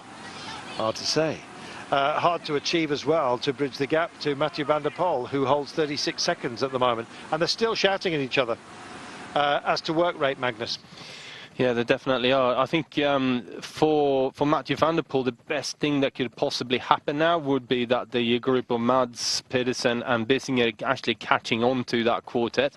Yep. I think that would stall proceedings somewhat, but as it is at the moment, 36 seconds in 13 kilometres, it's going to be tight. And with one big climb left to go, apart from obviously the run up to the finish. Well, what an incredible day. 13 kilometres to go. We still, of course, wait for the Tour of Flanders. Some question marks being offered up for Paris-Roubaix, I'm afraid, because of local lockdowns in the Roubaix area. I guess if you can't finish in Roubaix and you can't finish on the velodrome, it's not really Roubaix, is it? Well, we did used to have back in the day a finish on the roads outside of the velodrome. So you know, if that's the only way we're going to get to race across the hell of the North cobblestones, then I think that's a better solution than not to run the race at all. Just have a short one, yeah, exactly. But you can still do a fairly long one. It's just, well, yeah, yes, exactly, winding your way through a different part of the world. Let us see if indeed that's the case. Meanwhile, Mathieu van der Poel pushes on. He only has to do half the Muur, only. It's 600 metres. It's still 7.6%, but not quite the inclines up to the old chapel that really do dig in. In about 6 kilometres time, he'll take on the Denderberg. Yeah. But we've also got these long drags in between that really is going to hurt Van der Poel at this point. He's been out here now for a good 30 kilometers and more than that. And yeah, we'll start to feel the pain in his legs without a shadow of a doubt. Well, there is that you can see the chase here. And you saw Group 3 as well, not that far in arrears. A matter of just, what, 18 seconds only behind this quartet. If they want it, they're going to have to work. And at the moment, they've got a passenger in the form of Ollie Nason, who's not doing anything. It's as if he's saying, listen, guys, I'm just here for the win. If the win doesn't come, I'm certainly not going to exhaust myself in the chase. It's down to you, because you can win overall. Meanwhile, this man who wears the overall jersey, Mads Pedersen, is fighting tooth and nail to save his title. It feels like it's slipping from his grasp, but then again, we've said this so many times, he's still there, Magnus. Yeah, he's still fighting, but he's lost Bissinger there, I think. Bissinger has now drifted towards the back of that group, and I think Mads Pedersen has now got one of the Alpecin riders on his wheel, which, well, good and bad, I think, because the quartet is still bringing the odd second or two back every odd kilometre, and it's going to be tight this to the line. I can't believe the pace today, Magnus. It's been absolutely relentless. I'm just having a look and see where we are in terms of the averages. We're ahead of the fastest pace. Now, the fastest pace would have been about 44 kilometres an hour. That's my average workings for it. That is quick. Yeah, it is. And when you consider that it's been a relatively small breakaway and then a solo ride. Yeah. Exactly. You'd have expected some to think, oh, well, maybe not. There's a lot of fresh legs, though, bizarrely, that are just coming good because of the big break that we've had due to COVID this season. And so all of a sudden, you've got a lot of strength in the peloton, and we're seeing that, aren't we, Magnus, with the pace? Yeah, we are, definitely. I mean, everyone is now building up to the classic season, so we've got our spring races coming up, and after about the same amount of time of racing as we normally would have had from the start of the season to the classics, we now got from the restart of the season to the classics. So, sorry, Magnus. Yeah, just under 11 kilometres to go. You're absolutely right. It's a mobbed calendar, but we're loving it, aren't we, Max? We definitely are. I don't think there's a single day though there isn't a bike race to watch. Yeah. Fabulous. And now Pedersen almost imploring others to do some work, and the job being picked up. And Coffey just want to get something out of this day. They've had some very good runs. Christophe Laporte has been brilliant. Almost an eternal, to be honest. He's featured on the quick days. He had a good time trial as well. So Cofidis have had plenty to get out of this.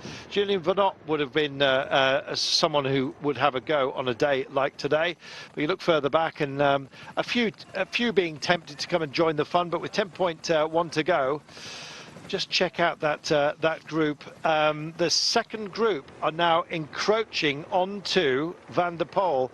26 seconds now. It was 28, 27, 26 in very short order. I hope he hasn't got a problem. 9.9 from home. Maybe he's just biding his time. He knows he's got this drag. He can take it, more than a drag really, the Denderberg with 13% halfway up it. I want to see what you classify as a climb, Carlton. 700 metres of 6.2% with a maximum of 13 next to Mr. Jones's garden. I don't know what he did to the street, but it's got a kicker, a very short one within it. Here are the chasers, 26 seconds. Do they believe, Magnus? Well, they got to start believing here now that there's well, 9.5 kilometers to go. We got one significant climb, and if you got legs now, then you have to go flat out up that climb and try and basically close the gap to the top of the climb on Van der Poel, because I think after that, I think Mathieu's got this way of finding something extra when he smells the finish line, and there's plenty of Fritz and beer at the finish line to for that to smell. You used to smell that relatively far out.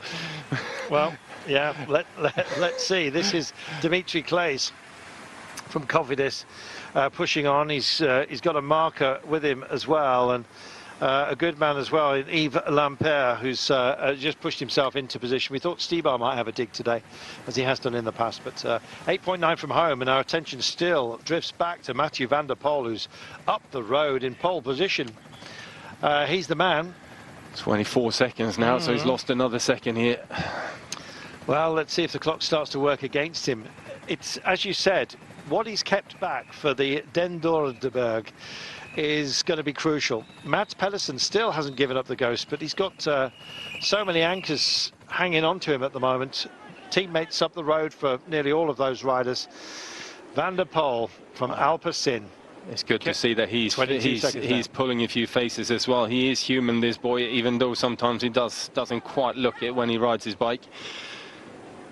He's got to believe, and we believe as well. 22 seconds now. I know, it's been that for about the last 300 or 400 meters. We said it'd be a handful, and right now these guys are starting to believe in this gap. It may not be necessary to fully close him down at the line. Don't forget a 10-second bonus at the line as well, Magnus. 10, 6 and 4. So put that into the equation likewise. So much at stake. It's as we said, it's a mathematical conundrum. Lampard and Claes still trying to get some glory. Top 5 maybe for one of those, if there is somebody who struggles from the chase that's up ahead. Meanwhile, this man is on his own. It's Van der Poel, chased by Ollie Nason of AG Tour Le Mondial, Sonny Colbrelli of Bahrain McLaren. We have Stefan Kung from Groupama France-Séjour and Soren Kragh Andersen from Sunweb on his case. Chasing in, as you've just seen, that duo, followed by Mats Pedersen, who leads this race, or he did do until he came to today. No longer, not virtually anyway, with 7.5 kilometres to go. Holding now back up to 23, Magnus. Yeah, back up to 23 seconds. I think Van der Poel's going to have to commit to these corners and take a few risks to try and eke out another second or two. You know, that final climb up the Den Dordreberg is going to be a brute for him to deal with. And he does exactly that, just using those little curbs on the side of the road to carry some speed.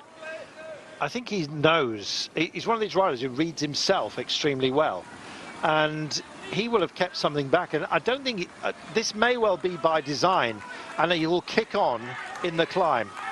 Let us wait and see. 7 kilometres from home, and what are 7 kilometres still to be dealt with? The Den Dordreberg is just about to present itself in 900 metres to Mathieu van der Poel, depending on how he takes it. And indeed half of the Muur. It's just up to the finish line in the Market Square without going on to the chapel, so half of what they've done before, and it's all starting to break down as they start to attack Mats Pedersen. And I always think this is a cruel moment when somebody's been lent on and has absolutely nothing else to give, and watches riders just skittle away from him.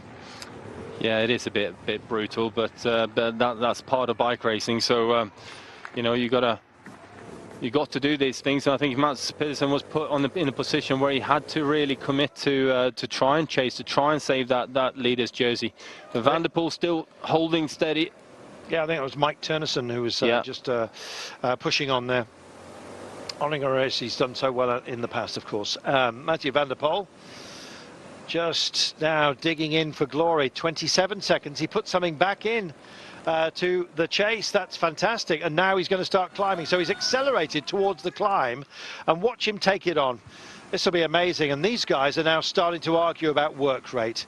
It's not pretty, but then again, at the end of what's been a very long day, 183.6 kilometres, don't forget, as part of this sort of classics represented stage race. And here he is on the climb now. Look at him. Well, he is flying. You know, I just can't say how impressive it is that he's gone for over, what, nearly 50 Ks on his own. Yeah, well, he will be if he makes it. He will be if he makes it to the finish line. It would be, I think, it was 47 kilometers when he attacked. Well, 26 seconds is his gap. It was down to 22. Aye, there are the chasers, and rather temptingly, they can see him. But of course, it's hardly flat land. And now, can they eat into the gap? 5.7 kilometres to go. If they do, it'll be heartbreak, Magnus. Yeah, it definitely will be. And but I think someone like Søren Kragh Andersen here is going to have to go as hard as he can up this climb here now to try and bring him back. Because I'm not sure the rest of the guys has got the legs to really do the work on it. And he's going very strong up here indeed. Absolutely planted, just as you'd want. So all of the power just going through the back wheel. This is absolutely brilliant. That camera angle really gives a lie to the gap. Pick a point on the road and then start timing it yourself. And let's have a look at that precisely, shall we? Magnus is busy counting. He always goes quiet when he counts. 26 seconds is the gap. We'll have news on Magnus on the old Maggie gap in a few moments' time, whether the 27 seconds, in fact, is real. And I'm wondering if he's picked the same marker in the street. What is it, Mags? About 19, 20 seconds I'm counting to there. There we go. And he's a good counter. So it may well be 5.3 kilometres. Let's see. He's going to have to push on. This could be about time trialling. And Van der Poel, well, he didn't do as well as he'd hoped in the time trial, but now that is the skill set he's going to use to bring it home potentially. He was 5th yesterday, don't forget. Time given away that he could have done with today. Has he managed to make it? 16 seconds, Magnus. It's collapsing. It is collapsing. Well, we said it was about 16, 17 seconds as he went just around that corner there, and it's now, well, it's coming down. Every pedal stroke is going to be such an important part this final climb up towards the finish line. Gosh, this is amazing. What a finale. 4.8 kilometres to go. Mads Pedersen started the day off as leader. He's not going to, I'm afraid, secure it today. He's way down and just starting to flag, and I feel so sorry for him. He's been a brilliant part of this race, both in terms of the results he's had and the way he defended it so valiantly in the time trial yesterday. Meanwhile, Mathieu van der Poel, 15 seconds. This is about TTing for another 4Ks all the way to the line. It's phenomenal. Yeah, it is phenomenal what he's doing. These guys can see him up there now though, so they're really going to want to... well, they will be spurred on by it, but also it's got to start playing in their minds about the bonus seconds, about the sprint, about stage win, and that could play against them. If they start looking at each other somewhat here now in the last couple of kilometres, this gap could start growing again. Well, Ollie Nason is just after the stage win, so we shall wait and see how he imposes himself for AG Tour Mondial. Stefan Kung, the big man from Groupama, could win the whole thing, and if it comes down to a sprint, depending on how the bonus seconds were handed out, which we don't have sight of, I'm afraid, unfortunately. But nonetheless, we shall have to wait for the result, because it's going to be fascinating. 13 seconds he holds, 3.6 to go. Now, he's the best of the climbers. He's got to do the move and pull out a bit more, but maths-wise, Magnus, don't forget he got 9 bonus seconds out there, but the bonuses were also shared, the remainder, amongst this lot, and Søren Kragh Andersen was foremost amongst them. There were 6 maximum up for grabs. I don't think he took all 6, but he might have got 5 because the cameras weren't on him, and we have been told. He did get 5 seconds. There yes. we are. So yeah, it's definitely going to come down to the count back on seconds here. This race, there's no doubt about that. This is amazing. So we still wait. 3.41 kilometres. They're starting to work it now. Sonny Corvelli even offering up a little bit of a turn. 12 seconds, 3 to go, and a trackies look from Mathieu van der Poel. And this is him again putting some power back into his legs for the last drag up the Muur. Now he only has to. It peaks out, or it just before the finish line, we remind you, an alternative run. There's a sort of a differing 600 meters that we will have. So wait for that. These guys don't seem overly concerned. They're not driving into the curve, which would have been possible. Still freewheeling themselves. Everyone's fatigued, Magnus, and they're trying to save a little bit of energy wherever they can. Well, everyone is, yeah, definitely, and it's going to come down to a massive sprint up the up past the marketplace in Gerardsbergen here. So you want to have a little bit left in the legs, and I think for Søren Kragh especially, it's a difficult one to battle with in your head. Do I drive this to try and catch Van der Poel? Do I try and sprint for second place and hope that we're close enough to for me to win it by bonus seconds? Van der Poel, every trick in the book, putting his torso there on the bars. Still holding 12 seconds. It's such a modest margin, but he's only 1,900 meters away from glory. Doesn't want to do anything. He's looking for every loose leaf out there, just in case. And it's a wet road. There's been a rainstorm through here. Yeah. Little bit of rooster tails. We've had a shower come through, which has altered the surface dramatically, and everyone nervous about it. They don't know whether to put the drive in, but it's happening right now, and this is fantastic. Oh, what a finale we've got here, Magnus. Well, we certainly have. Van der Poel has opened up that one extra second here now, and that could be absolutely vital in the final few 100 meters of this, as we are now heading in towards the streets of Gerardsbergen again, and those tight, twisty, technical turns as we just coming in towards the final climb. Well, the wet road cedes to a dry road. It really was a local squall, wasn't it, that came through? Yeah. Or a drier road, I should say. So Mathieu van der Poel with a modest margin of 11-12 seconds as it is, but he is nearly there. Flamme Rouge has been presented to him, and I think it may well be that they have just run out of resources to chase him down. Through they come on this technical section as well. Kragh Andersen is that's on the front right now for Team Sunweb, driving it on, checks over his shoulder, sees Sonny Colbrelli right there. Stefan Kung here, number 131 in the Bleu, Blanc et Rouge of Groupama France de Jeux. I think they're sailing through for runners up spot here, but what about the time gaps? What about the advantages that Søren Kragh had before? We're all going to have to wait for the count back. More on that in a moment. And here he goes. He's on the final run for home. Can he make it? And more than that, can he win it? That's the big question with all the bonuses and the gap that we've got right now. Kragh Andersen's trying to close it down, added to his bonus seconds that he's got. That he might pick up on the line as well. There's a lot to be worked out, but all that Van der Poel can do is drive into it and hope that he's got enough in the bank here, Magnus. Yeah, I think he does have enough in the bank, but it was 10 seconds between Søren and Van der Poel ahead of today's stage, and now Van der Poel can just see him going around the left-hand turn there. Now he will soon see the finish line. Here we go. Line is beckoning for him. He's got to drive it home because every second counts. We said it might be a handful. It might be less than a handful of seconds here. Let's wait and see. 150 meters, and Søren Kragh, I think, is driving into the leader's jersey. What's he going to have in the sprint, though? Because he may well need all the bonus seconds. And Ollie Nason comes by as well. He wants to break the heart of Van der Poel too. I think he's not going to have the chance to do that. Van der Poel's here. Nason's on his case. Oh, Søren Kragh's going to be out of the bonus. It's out of the line, I think. Here comes Van der Poel right now, and it could come down to these very bonus seconds. Over the line he comes right now. Phenomenal stuff. Here is the man Kragh Andersen across the line as well in fourth place, screaming at those in front of him, including Sonny Colbrelli and Ollie Nason, who finished runner-up on the day. There at the line, Stefan Kung. Wow, so much at stake. I can't work it out, Magnus. We don't know who's won the race. We know who's won the day and won our hearts. It's Mathieu van der Poel. But is this man the overall winner? We're going to have to wait and see. By my calculations, he has won it, yes. He took maximum seconds out on the road. He took maximum bonus seconds on the finish line, winning the stage. And Søren Kragh was out of the bonus seconds. So by my reckoning, seeing as it was only 10 seconds in it, Van der Poel should have it by a couple of seconds. What a finale. Oh, you know, maths is not my strong point.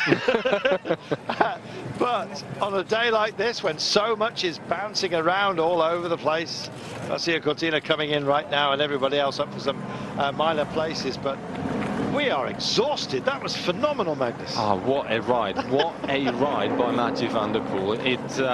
I can't find words to describe how impressive that is. Well, We shall wait to see what the margin was, but how narrow would that be? And after going it for such a distance, Magnus, that was amazing. Yeah, to have that left to respond when those guys were starting to get closer as well, it's you know, it is really impressive. He's such a special rider, this guy, and what a number he's pulled today.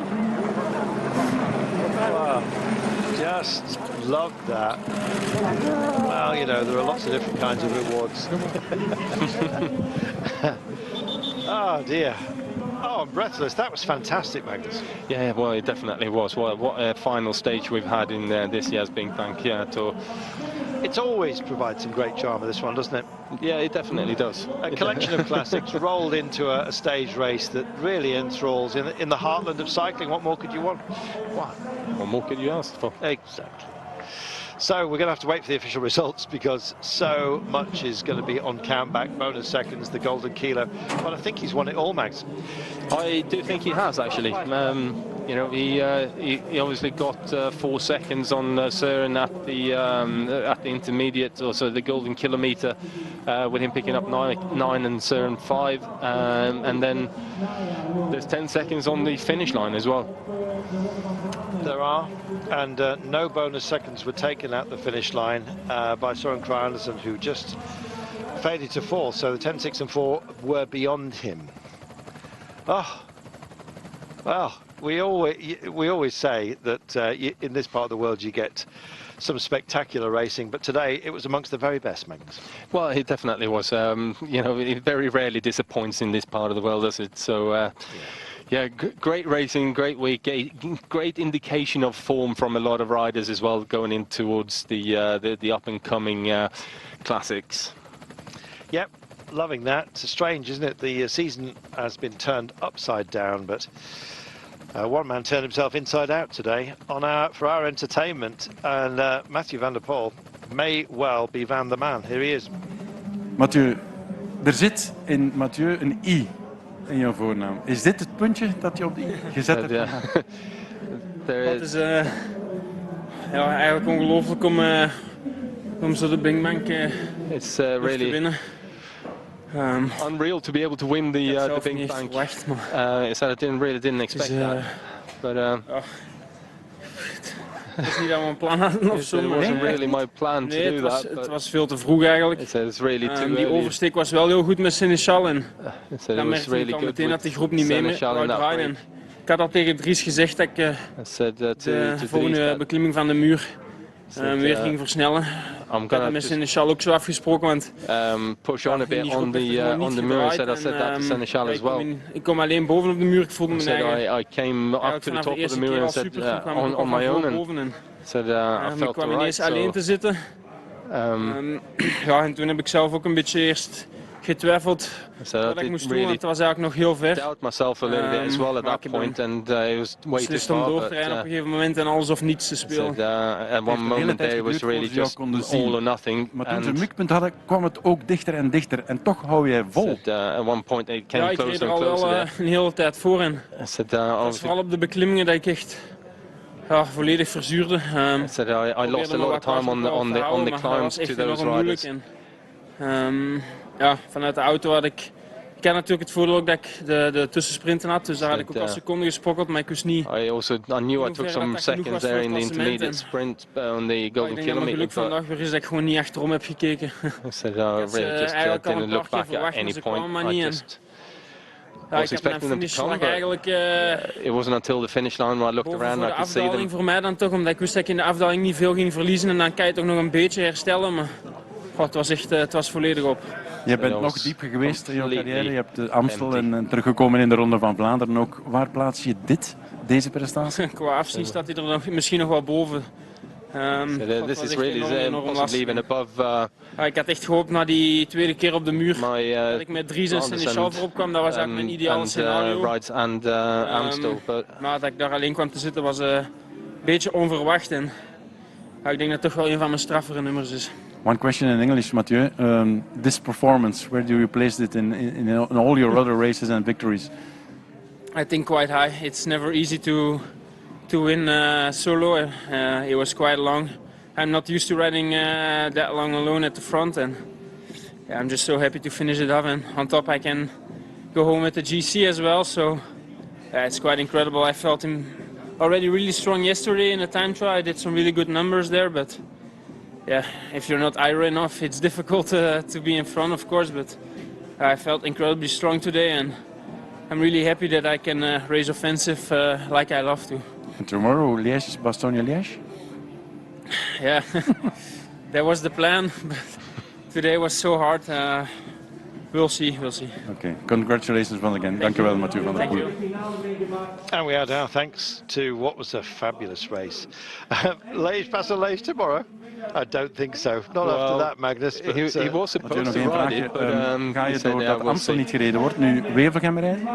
Normaal gezien wel. Ja. Normaal gezien stelt er geen Wevelgem op de planning. En dit is allemaal voorbereiding, planning tot de grote week, Ronde van Vlaanderen. Ja, maar zoals ik vooraf voor de BinckBank pas zei, dit is geen voorbereiding voor mij. Het past er natuurlijk heel goed in, maar ik was hier om te winnen. En na gisteren zag ik het eigenlijk somber in om nog te winnen. Ik weet ook hoe sterk de andere renners zijn, maar ik had vandaag echt een enorm goede dag. Ik was gisteren al super in de tijdrit, maar maybe I wasn't super in the time trial, but I'm heel blij really om het op deze manier af te maken. Ik denk dat het mooier niet kan.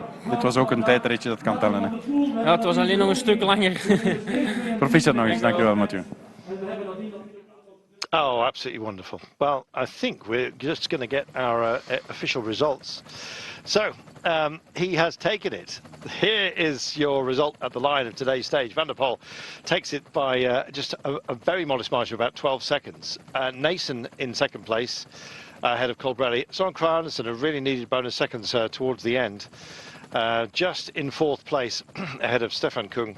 Dimitri Claes came out of the pack with Yves Lampaert, as you saw, and Garcia Cortina was leading the rest of the field home. Leading them all home, though, Mathieu van der Poel again. Absolutely remarkable. We'll wait for the general classification, and hopefully that'll be with us in just a few moments' time as confirmation of the gap. But gap there was, and any gap is enough, Magnus, no matter how modest. And what a modest and intelligent summation as well from Mathieu van der Poel. A pleasure to listen to always.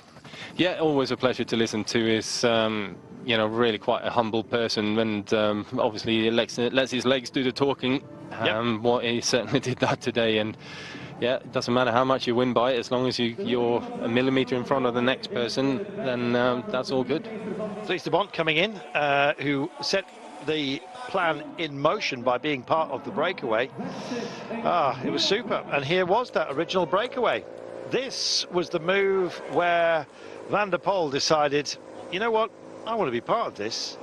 Also coming along to join the fun was Sénéchal. Unfortunately for Cofidis and Cyril Lemoine, he did not quite have the legs to stay with it, and so it was Sénéchal and Van der Poel that were on the chase. It was a tall order, but they managed to eat into about 1 minute and 50 in very short order, considering they'd broken out of the pack. Waiting up, of course, was Dries de Bont. He backed up to help out his teammate. Dries de Bont, the Belgian champion, of course, Van der Poel, the Netherlands champion, so not in their trade kits, but nonetheless working very hard together. And Van der Poel did much of the work to try and kill off the ambition of those behind. He then pushed on. It went on the Muur itself with about 47 kilometres to go in the company of Florian Sénéchal. Just kept on going. I'll talk about detonating it. Left Sénéchal in his wake. Everybody else as well by the end, and just pushed on. The question was, could he hold on? Well, it was a long old reach. Sénéchal looked absolutely spent, still with 2 times over the Muur and Keppelmuur to be had. It was too much to ask. This man, though, had bags of belief and an awful lot of talent. Well, the breakaway was slowly but surely wound in. Sénéchal was to be found out there as well. And then we were teeing up for the grand finale. Well, we had one major player who would be out there to challenge him. It was a big ask. He just kept coming up to the chapel, or maybe saying his prayers. And indeed so was Mads Pedersen, the overall leader, coming into the day. And slowly but surely, I'm afraid, his grasp of the title started to slip. Others, though, believed that they had something in reserve, not least Søren Kragh Andersen and Stefan Kung, who were part of the chase that started to develop. Joining them, well, AG Tour Le Mondial were also there, so indeed were our friends from Bahrain McLaren. But arguments began to rein in, and they could not quite, on occasion, decide who was going to take on the gap. And it was a modest one. It was down to 12 seconds on occasions, something that perhaps they could have bridged if they'd been more of a fighting force. Fight was starting to ebb from Mads Pedersen, I'm afraid. And as Van der Poel came to the line, Søren Kragh Andersen went backwards. Kung was also out of it, as you can see, as part of this group. And so bonus seconds were taken away from the chasers that could have denied Van der Poel. He crossed the line. He made the race his own, as well as a spectacular day. A scream from Søren Kragh Andersen as he tried desperately to get those last 4 seconds. It wasn't to be. We had our winner on the day and our champion overall in Mathieu Van der Poel. Quality, Magnus. Yeah, definitely. Like I said, it's one of the more spectacular rides that I've seen in a long time by Mathieu Van der Poel. But yeah, I don't know what else to add, Carlton. There's nothing more to add, is there? No. It's just absolutely wonderful. All credit as well to Søren Kragh Andersen for making it such a close contest. He never gave up out there. No, he never did. You know, he really did work hard. What a great day of racing. And Mads Pedersen, all credit to him as well for making a very good fist of trying to hold on to that title. Wasn't to be. Dries de Bont offering up his congratulations, the Belgian champion, to the Netherlands champion. And it's between those two countries that normally this race functions so beautifully. Sadly, the Netherlands side of it had to be put to one side due to COVID. But we had one heck of a race. Misschien wel als laatste vraag. Søren Kragh Andersen, you feel pity?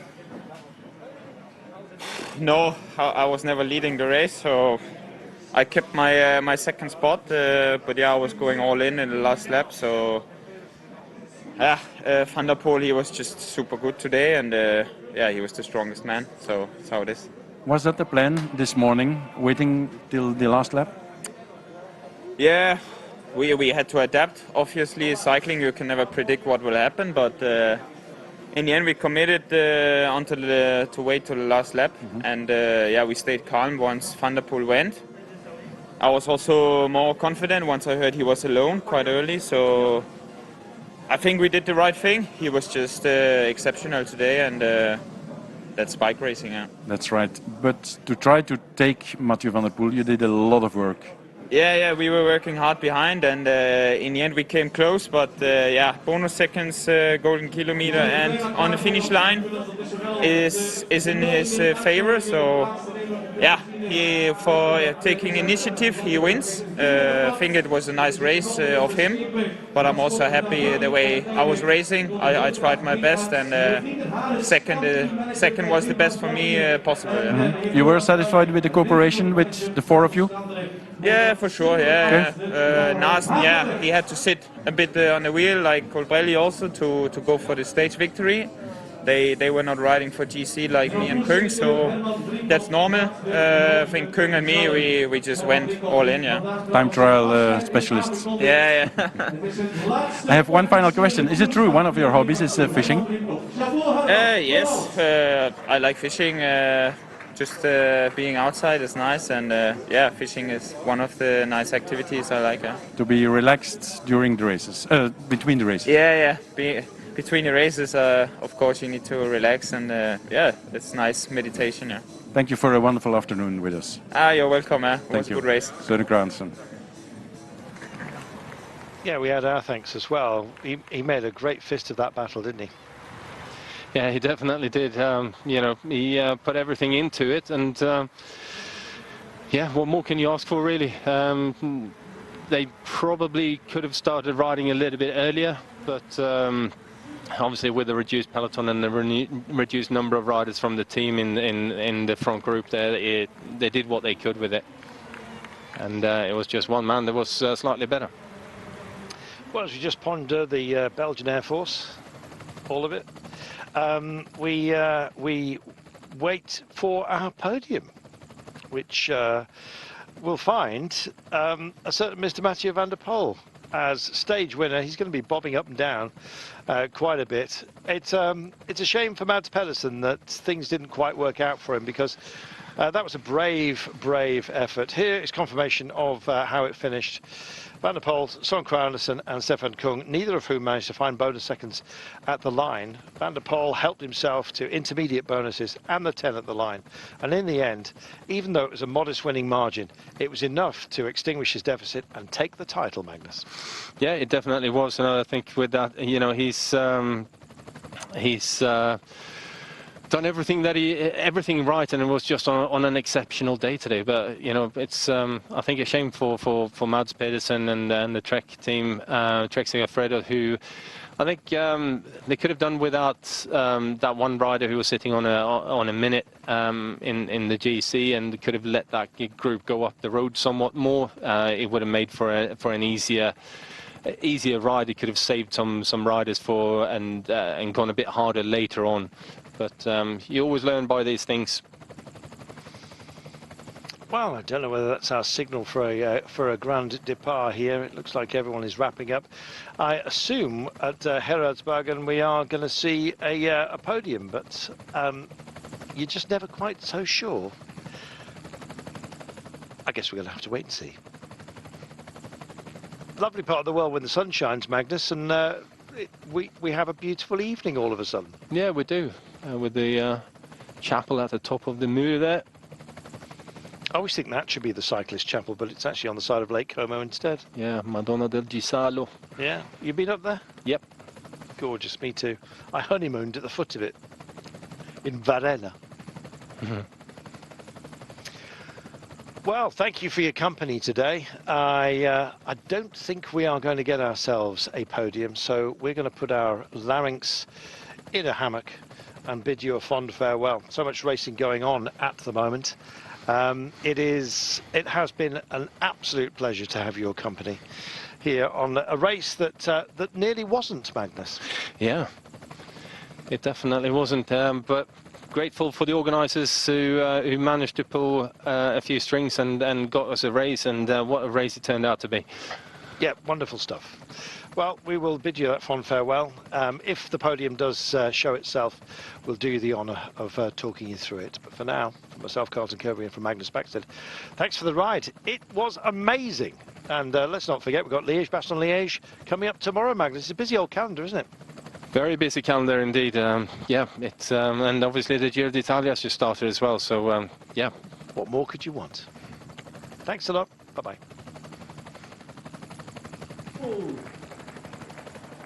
Oh, and as we say farewell,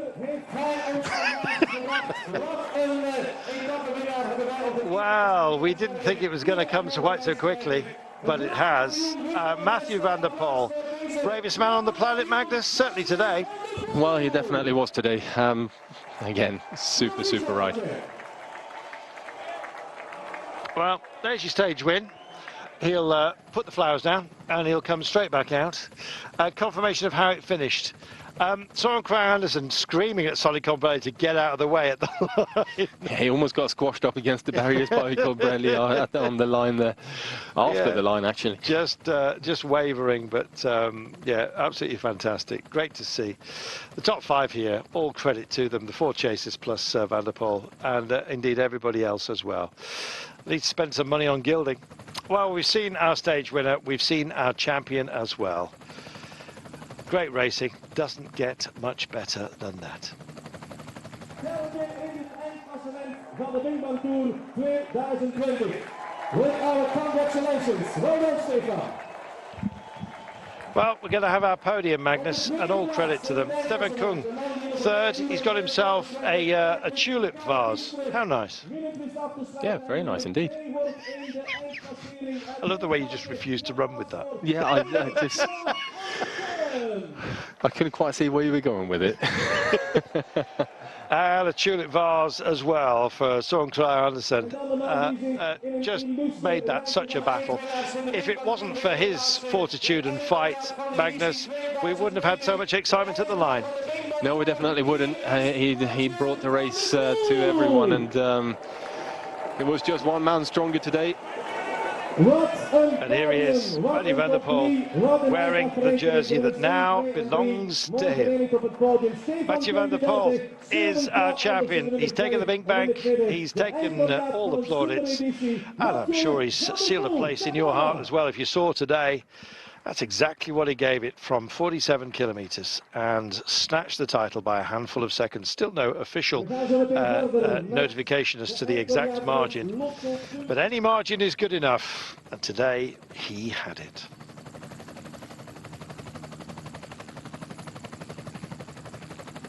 Well, thanks to you at home, thanks to the organisers of the BinckBank Tour, an amazing race that thankfully took place at all, because it was under question due to COVID and new protocols that were imposed upon the Netherlands just on the eve of the race.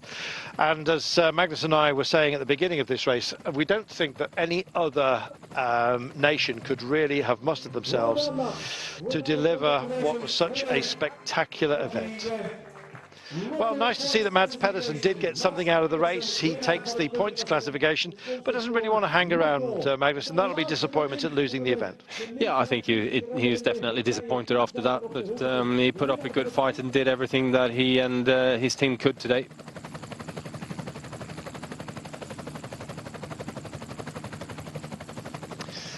Well, thank you for your company. We'll bid you farewell because they'll have teams presentations and the like. But from Magnus and myself, Carlton Kirby, it's been a great ride. There's more to come. Bye-bye.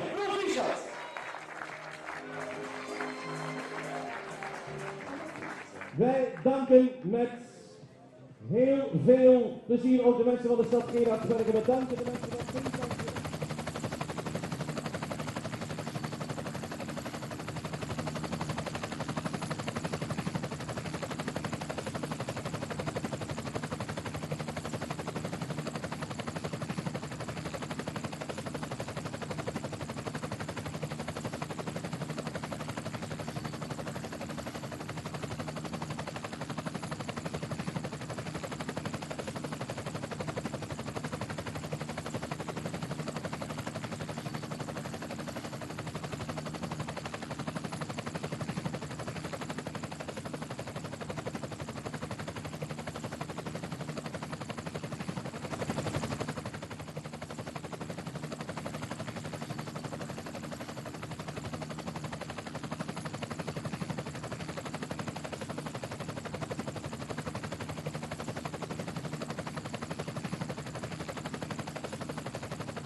snel kort geweest en we zoeken iemand gewoon voor de groetjes te doen aan de lege bidons. We zijn van gewoon de groetjes.